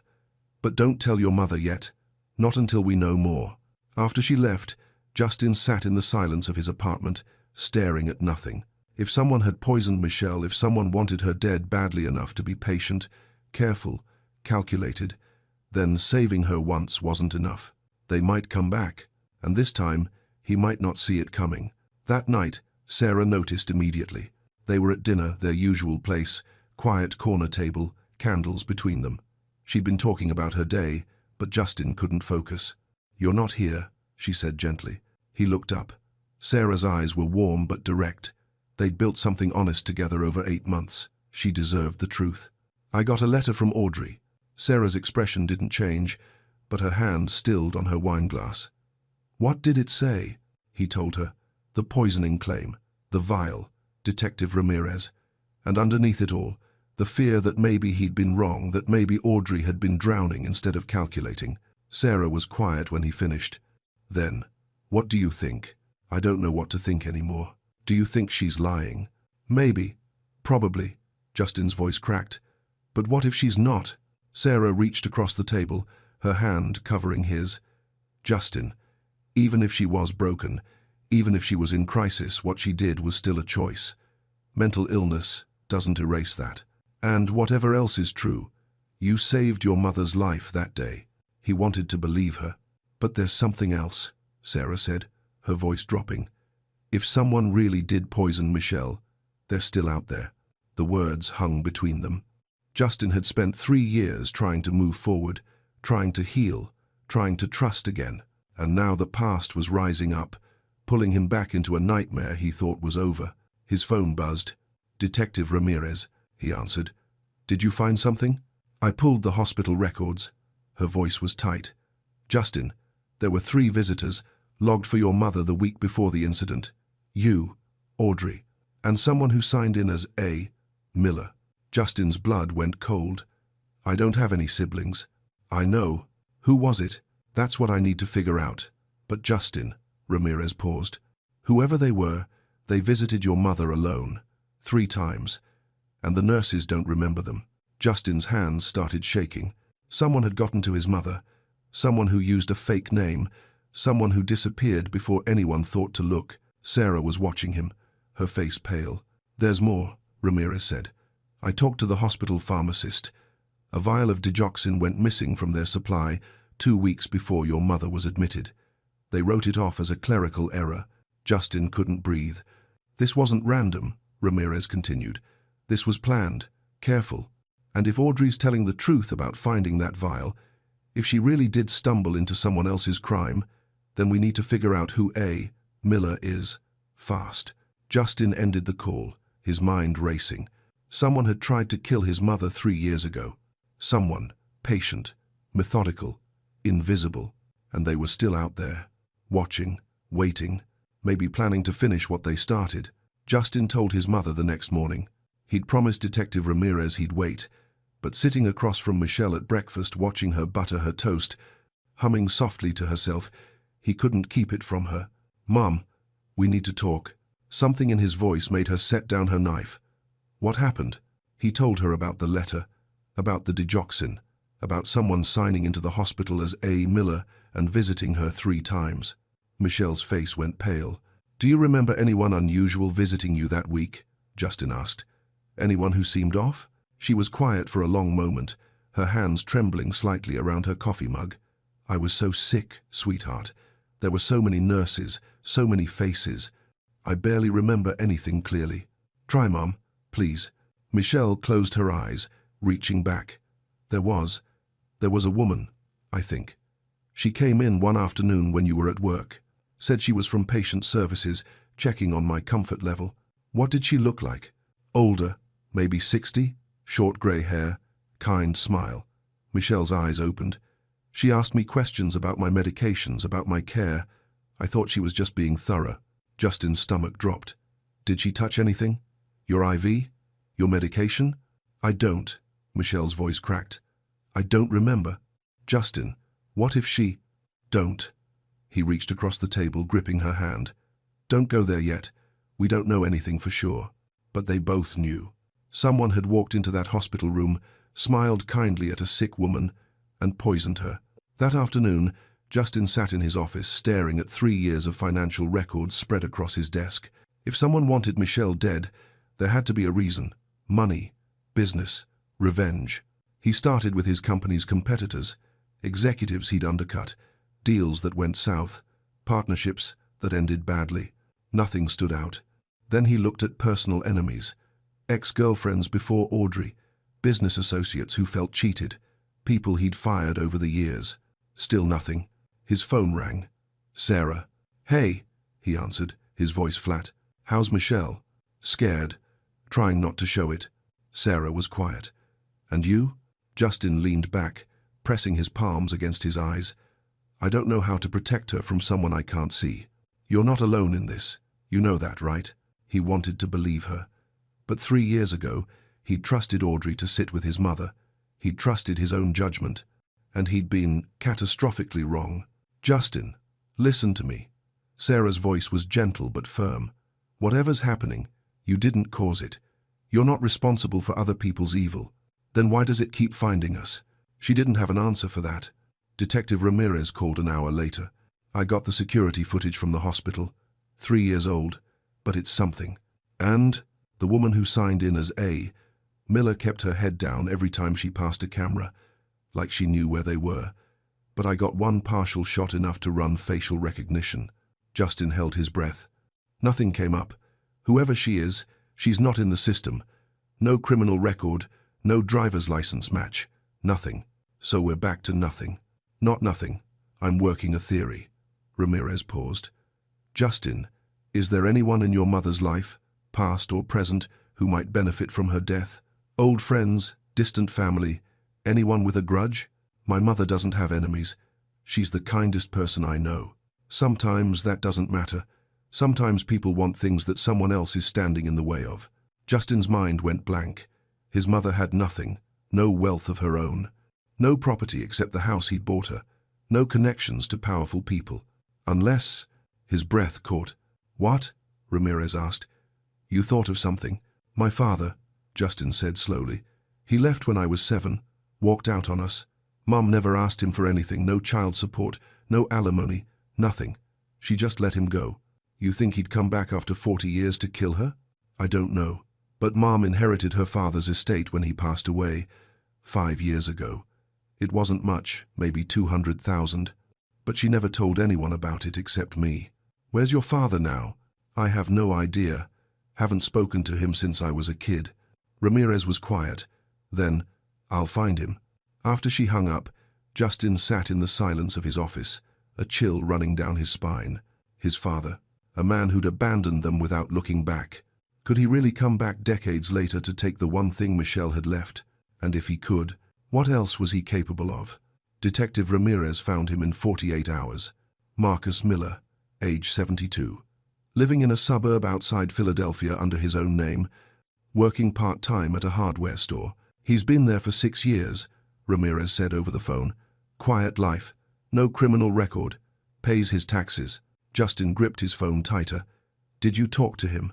Not yet. I wanted to ask you first, do you want to be there when I do? Every cell in Justin's body screamed, no. But he heard himself say, yes. He didn't tell Michelle where he was going. Just kissed her forehead that morning and said he had meetings in Philadelphia. She smiled, told him to drive safe, and went back to her crossword puzzle. The lie tasted bitter. Justin drove 3 hours in silence, his mind spinning. The last time he'd seen his father, he was 7 years old, watching through the living room window as Marcus loaded a suitcase into his car and drove away without looking back. Michelle had cried for weeks. Justin never did.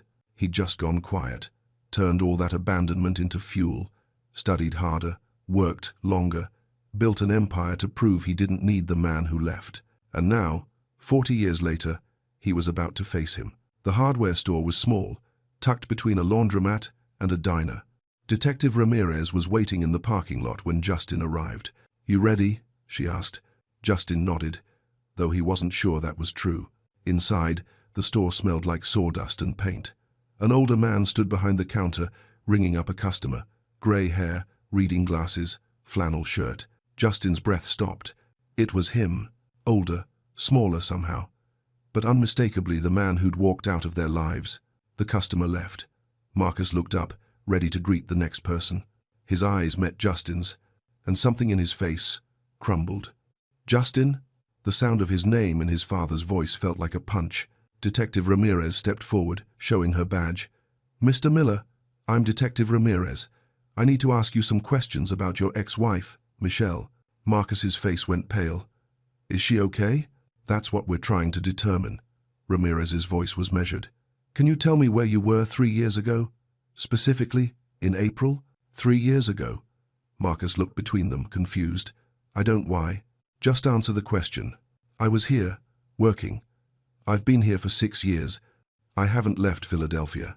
Have you had any contact with Michelle Miller during that time? No, none. I haven't spoken to her in 40 years. Justin's voice came out cold. Why would you? Marcus flinched. Justin, Did you know she inherited money? Justin cut him off. From her father, 5 years ago. Marcus's face shifted genuine surprise. No, I didn't know that. You expect us to believe you just happened to stay away all these years? Never once thought about coming back for a piece of what she had? I didn't know she had anything. Marcus's voice cracked. And I left because I was a coward, not a thief. Then why did you leave? The question hung in the air. Marcus looked down at his hands. When he spoke, his voice was barely a whisper. Because I was drowning. Your mother was so strong, so capable, and I felt useless next to her. Every day, I felt smaller. And instead of being a man about it, instead of working through it, I ran. Justin's jaw clenched. I've regretted it every day since, Marcus continued. I thought about reaching out 1,000 times. But what was I supposed to say? Sorry, I abandoned you both. Sorry, I was too weak to stay. That would have been a start. Marcus looked up, tears in his eyes. I know. And I'm sorry, Justin. I'm so sorry. But I swear to you, I didn't hurt Michelle. I wouldn't. I loved her once. I still—" His voice broke. "I still think about her. Wonder if she's okay." Detective Ramirez watched him carefully. "Can anyone verify your whereabouts 3 years ago?" "My boss. My landlord. I haven't missed a day of work in 6 years." Ramirez nodded. "I'll need their information." She stepped outside to make calls, leaving Justin alone with his father. The silence stretched between them, 40 years of it, thick and suffocating. "You look just like her," Marcus finally said. "Your mother. You have her eyes." Justin didn't respond. "I heard you did well for yourself. Built something big." "No, thanks to you." Marcus nodded slowly. "You're right. Everything you are, you got from her, not me." Justin turned to leave. "Wait." Marcus's voice stopped him. "If someone hurt Michelle, if she's in danger, please protect her. She deserves that. She always did." Justin looked back at the broken man behind the counter, and for the first time, he didn't see a villain. Just a coward who'd spent 40 years living with his shame. Outside, Ramirez was ending a call. She looked at Justin. His alibi checks out. He was working the day those hospital visits happened, time-stamped employee records. Justin exhaled slowly.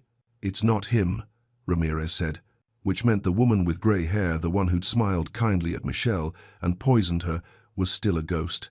Still out there. Still hunting. Justin drove back in silence. His father's face burned into his mind. Not the villain he'd imagined for 40 years. Just a weak man who'd run from his own shame and never found the courage to come back. It didn't make Justin forgive him, but it made him human. Sarah was waiting at his apartment when he got home. She'd let herself in with the key he'd given her 2 months ago, a decision that had terrified him at the time. "How'd it go?" she asked, setting down her book. Justin collapsed onto the couch beside her. It wasn't him.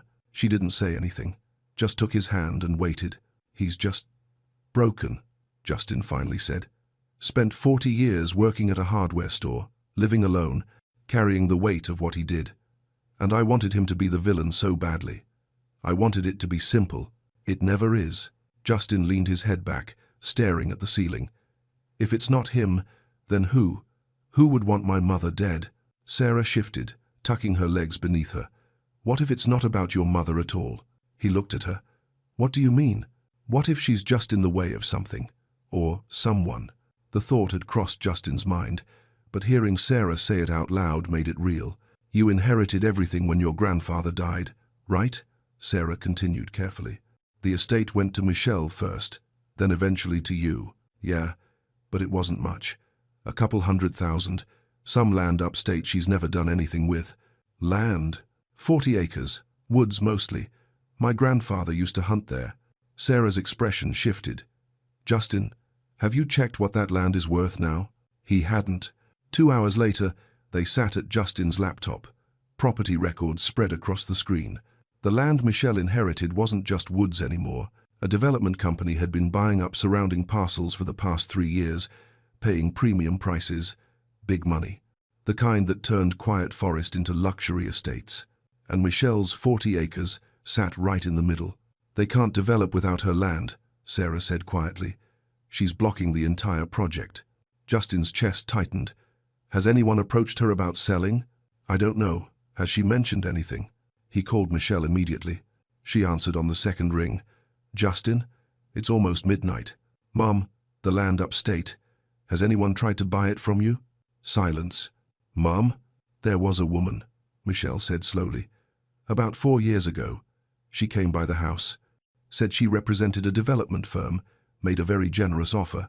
What did you tell her?" "I said no. That land was your grandfather's. It felt wrong to sell it." "What did she look like?" "I don't. Older, I think. Grey hair. Very polite." Justin's blood went cold. "Mom, did she come back? After you said no?" "Once or twice. The last time was." Michelle paused. "Right before I got sick. She called, said the offer was still open. I told her I wasn't interested. And then you ended up in the hospital." The silence on the other end was deafening. "Justin, you don't think. I think you need to stay with me for a while. Pack a bag. I'm coming to get you." "Justin, you're scaring me." "Good. You should be scared." An hour later, Michelle was in his guest room, the door locked, security system armed. Sarah had stayed, refusing to leave them alone. She made tea while Justin called Detective Ramirez, explaining what they'd found. "I'll pull records on the development company first thing tomorrow," Ramirez said. "Get names, financials, see who's behind it." When Justin hung up, his hands were shaking. Sarah handed him tea. "She's safe now." "Is she?" Justin set the cup down without drinking. "Someone poisoned her, Sarah. Came into her hospital room 3 times and poisoned her. They didn't care that she was sick. Didn't care that she almost died. But she didn't die. You saved her. And now what? We wait for them to try again?" Sarah sat beside him. "No. Now you let Detective Ramirez do her job. You keep Michelle close, and you stop carrying this alone." Justin looked at her, this woman who'd walked into his shattered life 8 months ago and stayed when most people would have run. "Why are you still here?" he asked quietly. "What? You know what my life is. The mess, the danger, the woman in prison who tried to kill my mother. Why haven't you left?" Sarah's eyes softened. "Because I see you, Justin. Not your money, not your success, not even your trauma. Just you. And you're worth staying for." Something in his chest cracked open. He pulled her close, holding on like she was the only solid thing in a world that kept shifting beneath him. "I'm terrified I'll lose you too," he whispered. "You won't. You can't promise that." "No," Sarah said softly, "but I can promise I won't leave by choice. Whatever comes, we face it together." Justin wanted to believe her, but he'd believed Audrey once too, and that belief had almost cost him everything. Detective Ramirez showed up at 8 in the morning with a file folder and a grim expression. Michelle was still sleeping. Sarah had left an hour earlier for work, making Justin promise to call if anything happened. "Tell me you found something," Justin said, pouring coffee. Ramirez opened the folder. "The development company is called Pinnacle Ridge Holdings, registered in Delaware, which makes tracking ownership complicated. But I dug deeper." She slid a document across the table. "The CEO is a woman named Helen Vance, 63 years old, gray hair. Fits your mother's description of the woman who approached her about the land." Justin stared at the photo clipped to the page. Professional headshot. Kind smile. The face of someone you'd trust. "She's got a clean record," Ramirez continued. "No arrests. Successful career in real estate development. On the surface, she's legitimate. But 3 years ago, Pinnacle Ridge was hemorrhaging money. They'd bought up all the surrounding land for this development project, took out massive loans, and your mother's 40 acres was the last piece they needed. Without it, the whole project dies. They default on loans worth $30 million. Justin's stomach turned. So, she had motive. Strong motive. Ramirez pulled out another page. "I compared the hospital sign-in records with Helen's known whereabouts. She was in the city the week your mother was poisoned. Stayed at a hotel 2 miles from the hospital. That's not enough to arrest her." "No, it's not." Ramirez leaned forward. "But Justin, there's something else. I pulled Helen's financial records. 2 days after your mother was hospitalized, Helen withdrew $15,000 in cash. No record of what it was for." "You think she paid someone?" "I think she paid Audrey." Justin's chest went hollow. "What?" "Think about it. Audrey was drowning in debt. Desperate. Helen knew about your relationship easy enough to find out. What if Helen approached Audrey, offered her money to finish what the poison hadn't?" The room tilted. "Audrey's letter said she found a vial of digoxin in your mother's room," Ramirez continued.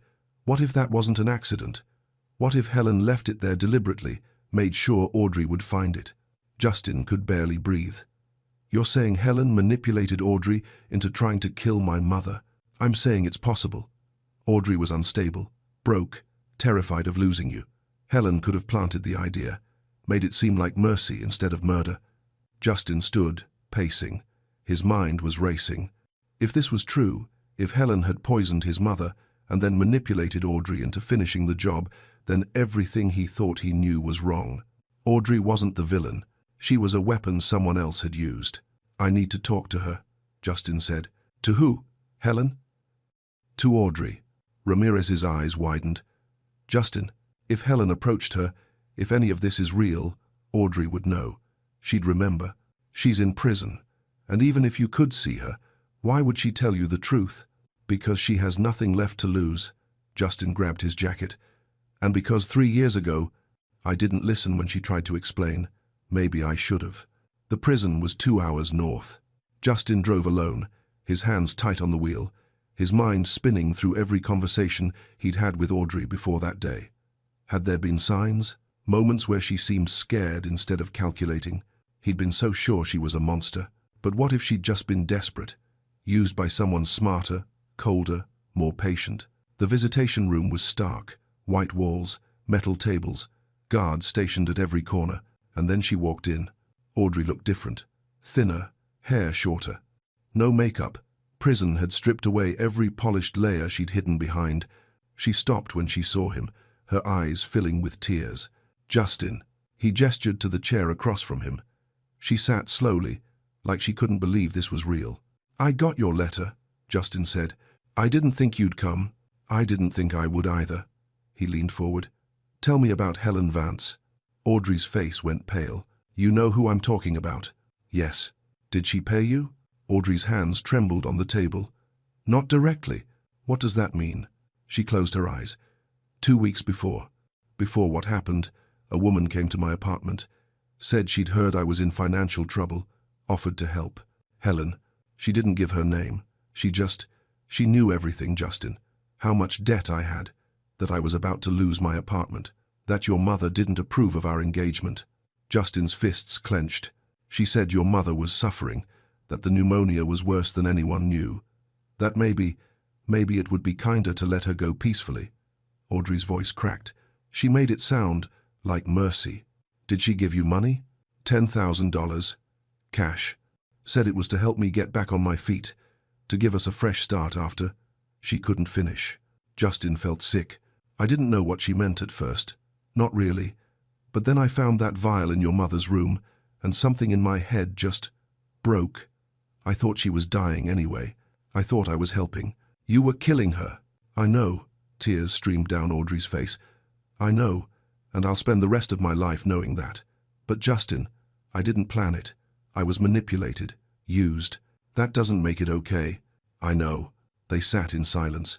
Finally, Justin asked, "Will you testify?" "Against Helen?"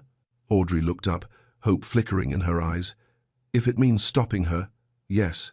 Detective Ramirez moved fast. Within 24 hours, she had a warrant to search Helen Vance's office. Bank records, email correspondence. Anything that could link her to Michelle's poisoning. Justin waited at home with his mother, watching the clock. Michelle was quieter than usual. She sat by the window, staring out at the city, her coffee growing cold in her hands. "Talk to me," Justin said. She turned, and he saw something in her eyes he hadn't seen before. Fear, yes, but also something deeper, sadness. "I keep thinking about that woman," Michelle said softly. "Helen.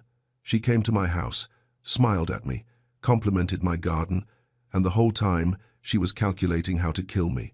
Justin moved to sit beside her. "She's going to pay for what she did. Will she? Women like that always find a way out." Michelle's voice was tired. "They hire good lawyers, blame other people, walk away clean while everyone else suffers. Not this time." Michelle looked at him. "You sound so sure." "Because I am. I won't let her get away with this." She reached for his hand. 3 years ago, you saved my life by acting on instinct. But Justin, sometimes justice takes more than instinct. Sometimes it takes patience you don't have." He knew what she meant. Every cell in his body wanted to drive to Helen's office, confront her, force a confession. But that wasn't how this worked. Evidence, process, the law. It felt too slow. The call came at noon. Detective Ramirez, her voice tight with controlled fury. "We've got a problem." Justin's stomach dropped. "What happened?" "Helen's lawyer showed up with a cease and desist. Claims we're harassing his client, threatening her business. He's blocking the search warrant. He can't do that. He can tie it up in court for weeks, maybe months." Ramirez exhaled slowly. "And that's not all. Helen just filed a defamation lawsuit against you. Claims you're spreading false accusations that are damaging her reputation." Justin's hand tightened on the phone. "She's trying to intimidate us. She's succeeding. Her lawyer is Thomas Garrett, best defense attorney in the state. If this goes to trial, it's going to get ugly. I don't care. Justin, listen to me. Women like Helen don't play fair. She's got money, connections, and a legal team that will shred anyone who gets in her way. If we're going to take her down, we need to be smarter than her. How? We make her think she's winning. We back off publicly, let her lawyers celebrate their victory, and we build the case quietly where she can't see it. Justin hated it, but he trusted Ramirez. Okay, what do you need from me? Keep your mother safe, stay visible, act like you've given up.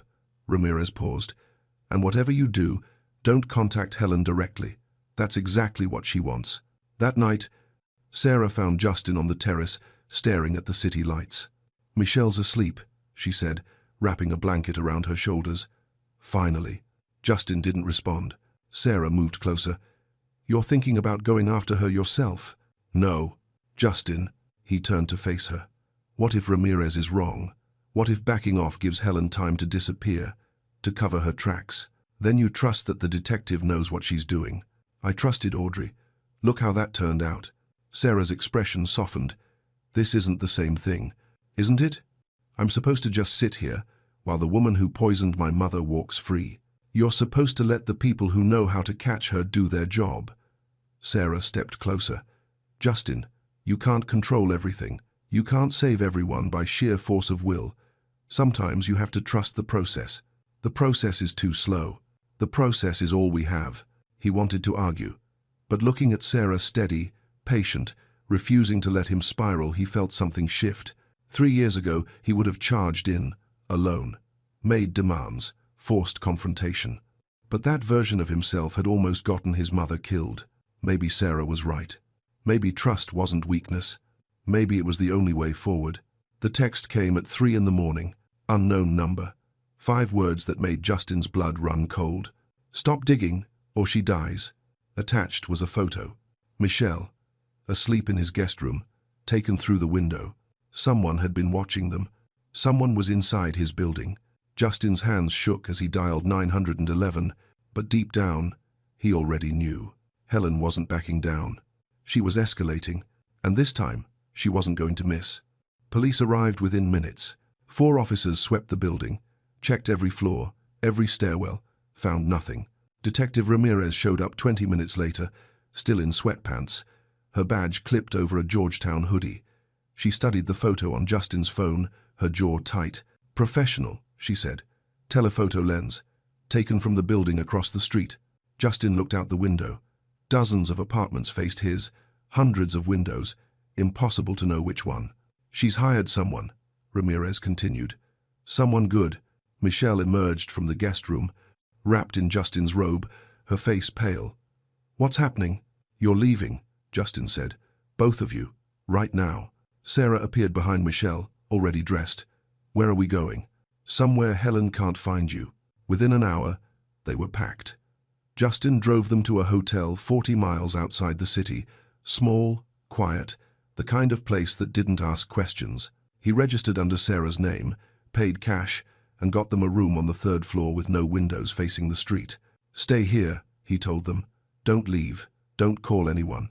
I'll check in every few hours. Michelle gripped his arm. What are you going to do? End this. Justin. Mom, she took a picture of you sleeping. Through my window. In my home. His voice was steady, but his hands shook. I'm not waiting for her next move. Sarah pulled him aside. Don't do anything stupid. I won't. Promise me. He looked at her, this woman who'd chosen to stand beside him through all of this, who could have walked away a dozen times but stayed. I promise. He kissed her forehead and left before she could see him cry. Back at his apartment, Justin and Detective Ramirez sat in the dark. We need to draw her out, Ramirez said. How? Give her what she wants. The land. Justin's head snapped up. You want me to sell? I want you to pretend to sell. Set up a meeting. Get her on record, admitting what she did. She'll never confess. Not to you, but maybe to someone she thinks she's won. Ramirez leaned forward. We wire you. You offer the land. Act defeated. Let her gloat. People like Helen can't resist. Justin thought about it. The risk, the chance it could go wrong. But what choice did he have? Set it up. The call came the next morning. Helen Vance's assistant, professional, courteous, scheduling a meeting to discuss the property matter. Tomorrow, 2 o'clock, Helen's office, Justin agreed. When he hung up, his hands were steady for the first time in days. He called Michelle. How are you holding up? Scared, but okay. Her voice was small. Sarah's taking good care of me. Good. Stay there. This ends tomorrow. Justin, be careful. Please. I will. But they both knew careful wasn't always enough. That night, Justin couldn't sleep. He stood on his terrace, remembering the last time his world had shattered. 3 years ago, hospital room, pillow, the moment everything changed. He'd been so certain then that Audrey was the enemy. He'd been wrong, and now he was about to face the real enemy, a woman who'd poisoned his mother, manipulated a desperate girl into attempted murder, and threatened them from the shadows. A woman who thought money and lawyers made her untouchable. His phone buzzed. Sarah, I know you're not sleeping. I know you're scared, but you're not alone. Whatever happens tomorrow, we face what comes after together. Justin read it 3 times, then typed back, I love you. 3 words he hadn't said to anyone since Audrey. 3 words that terrified him more than any threat. Sarah's response came immediately. I love you too. Now get some rest. You're going to need it. Justin smiled, despite everything. Tomorrow, he'd walk into Helen Vance's office, wearing a wire. Tomorrow, he'd get the confession that would put her away. Tomorrow, he'd finally protect the people he loved. Or die trying. Detective Ramirez taped the wire to Justin's chest at 1:30. It's voice-activated, she said, adjusting the small device. Just act natural. Get her talking about the land, about your mother. If she mentions the poisoning, even indirectly, we've got her. Justin buttoned his shirt. What if she knows? Then we abort. But Helen's arrogant. She thinks she's already won. 2 unmarked cars would be parked outside Helen's building. Ramirez would be monitoring from across the street. If anything went wrong, they'd move in. You ready? She asked. Justin nodded, though his heart was hammering. Pinnacle Ridge Holdings occupied the 20th floor of a glass tower in the financial district. Justin stepped off the elevator into a lobby that screamed money. Marble floors, modern art. A receptionist with a practiced smile. Justin Miller, for Miss Vance. She's expecting you. Conference room 2. He followed her down a corridor, his pulse loud in his ears. The conference room overlooked the city, floor-to-ceiling windows, a table that could seat 20, and at the head of it, Helen Vance. She stood when he entered, grey hair perfectly styled, tailored suit, that same kind smile Michelle had described. Mr. Miller, thank you for coming. Her handshake was firm, confident. They sat. I understand you're ready to discuss the property, Helen said, folding her hands on the table. I am. I'm glad. I know this hasn't been easy. Your mother was quite attached to that land. She was. Helen's smile widened. Was? Justin forced himself to stay calm. She's reconsidering. Recent events have made her realize it's not worth the trouble. Recent events? The stress. Her health hasn't been good. Helen tilted her head, studying him.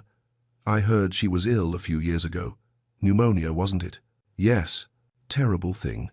My mother died of pneumonia. Helen's voice was sympathetic, but her eyes were cold. Sometimes the body just gives up fighting. Justin's jaw clenched. My mother's stronger than that. Of course. Helen opened a folder. I'm prepared to offer $5 million for the 40 acres, well above market value. Your mother would be very comfortable. That's generous. I believe in fair deals, Mr. Miller. Everyone should benefit. Justin leaned forward. Even if it means people get hurt along the way? Helen's smile didn't waver. I'm not sure what you mean. I mean the woman who visited my mother in the hospital 3 years ago. The one who signed in as a... Miller.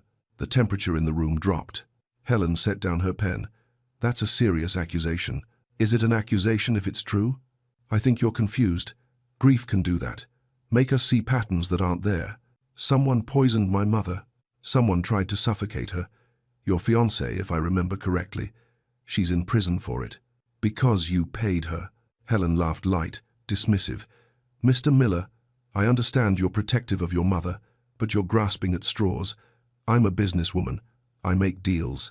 I don't commit crimes. Then you won't mind the police investigating. They already did. Found nothing. Helen stood. Now, if you're not here to discuss the land seriously, I think we're done. Justin stayed seated. You made one mistake. Oh? Audrey kept the cash you gave her, $10,000, sequential bills, and she's willing to testify where it came from. Helen's face went still. The police are pulling your bank records right now, Justin continued. They'll match the withdrawal, and once they do, everything unravels. The poison, the hospital visits, all of it. Helen walked to the window, her back to him. When she spoke, her voice was different, colder. Your mother's land is the last piece of $100 million project. I've invested everything, loans I can't repay without it, my entire life's work. So you tried to kill her. I tried to solve a problem. Helen turned, and the mask was gone. She was old, sick. What was a few more months? A year? I was simply accelerating the inevitable. Justin's blood ran cold. But she didn't die, Helen continued. And that girl Audrey, she was supposed to finish it quietly. Instead, she panicked, made a scene, got herself arrested. You manipulated her. I gave her an opportunity. She took it. Helen's eyes were ice. Just like you're taking this opportunity right now. $5 million, Justin. Your mother lives comfortably. I get my land. Everyone wins. Except you go to prison. Helen smiled. You think you've won because you're wearing a wire? I've had this room swept for surveillance every morning for 3 years. That device under your shirt stopped transmitting the moment you walked in. Justin's heart stopped. My security is thorough, Helen said softly. They jammed the signal. Everything you think you recorded? Static. She moved toward the door. But here's what's going to happen. You're going to sell me that land, and you're going to keep your mouth shut. Because if you don't, if you continue this crusade, I'll finish what I started. Your mother, that girlfriend of yours, anyone you care about. You're threatening me. I'm promising you. Helen opened the door. You have 48 hours. After that, I stop being patient. She walked out. Justin sat frozen, his mind racing. The wire was dead. No confession, no evidence. Just a threat he couldn't prove. Justin walked out of that building, with his hands shaking and his mind clear. Detective Ramirez was waiting in the surveillance van, her face grim. The wire went dead the second you walked in. She jammed it. I know. Justin, I'm sorry. We've got nothing. He pulled out his phone. Actually, we do. Ramirez looked at him. You told me to act natural, Justin said. So I brought my phone, left it recording in my pocket the whole time. He played it back. Helen's voice, crystal clear. I tried to solve a problem. She was old, sick. I was simply accelerating the inevitable. And then, that girl Audrey, she was supposed to finish it, quietly. Ramirez's eyes widened. You got her. Every word. Within an hour, patrol cars surrounded Pinnacle Ridge Holdings. Helen Vance was arrested in her office, her lawyer already on the phone, her face pale with fury. This is entrapment, she screamed as they cuffed her. You'll never make this stick. But Justin knew they would, because Helen's arrogance had made her careless, and carelessness left trails. 3 months later, Helen Vance pled guilty to attempted murder, conspiracy, and witness tampering. 25 years, no parole.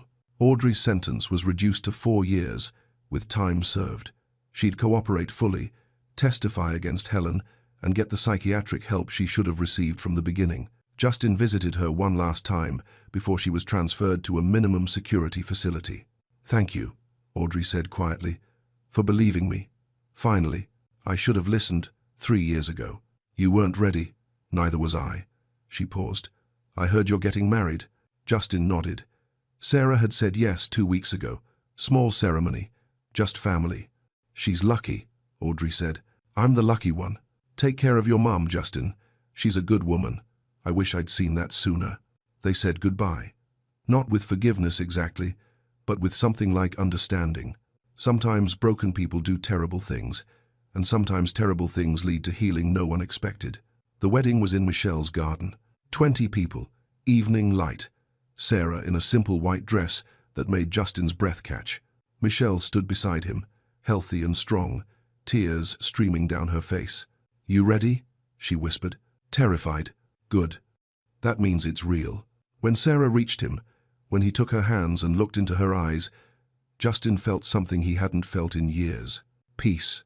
Not because everything was perfect, not because the past didn't hurt, but because he'd learned something these 3 years had taught him. Love isn't about certainty. It's about choosing someone even when you're scared, trusting even when you've been betrayed, showing up even when it's easier to run. His mother had shown him that his whole life, and now Sarah was teaching him to believe it again. "I love you," he said. "I love you too." They kissed, and in that moment, surrounded by people who'd fought beside them, Justin understood what his mother had been trying to tell him all along. True wealth isn't what you build. It's who stands with you when everything falls apart. That night, Justin and Michelle sat on his terrace, the city glowing below them. "You saved me twice," Michelle said softly. "Once in that hospital room, once by not giving up when everyone told you to. You saved me first. Every day of my life." She smiled. "That's what mothers do, and that's what sons do too." They sat in comfortable silence, watching lights flicker on across the city. Somewhere out there, Helen was in a cell. Audrey was getting help, and his father was living quietly with his regrets. But here, right here, there was healing. "You know what I realized?" Justin said. "God gave me that instinct 3 years ago, that pull to come back to the hospital, and he gave it to me again when I recorded Helen on my phone." Michelle squeezed his hand. "Sometimes grace shows up as gut feelings, and sometimes it shows up as second chances, or both. Or both. If this story touched something deep in you, if it reminded you that even broken people can heal, that justice sometimes takes time, and that the people who love you are worth fighting for, please like, share, and subscribe to Elevated Heart Stories. Tell me in the comments, have you ever had to choose between justice and revenge? Because maybe this story found you for a reason. In the golden evening light, mother and son sat together, knowing that some battles are worth fighting, some people are worth protecting, and some loves are worth trusting, even when you're terrified. Justin had built an empire once, but sitting here with his mother, with Sarah inside making tea, with a future that finally felt possible. This was the only empire that mattered, and he'd spend the rest of his life protecting it.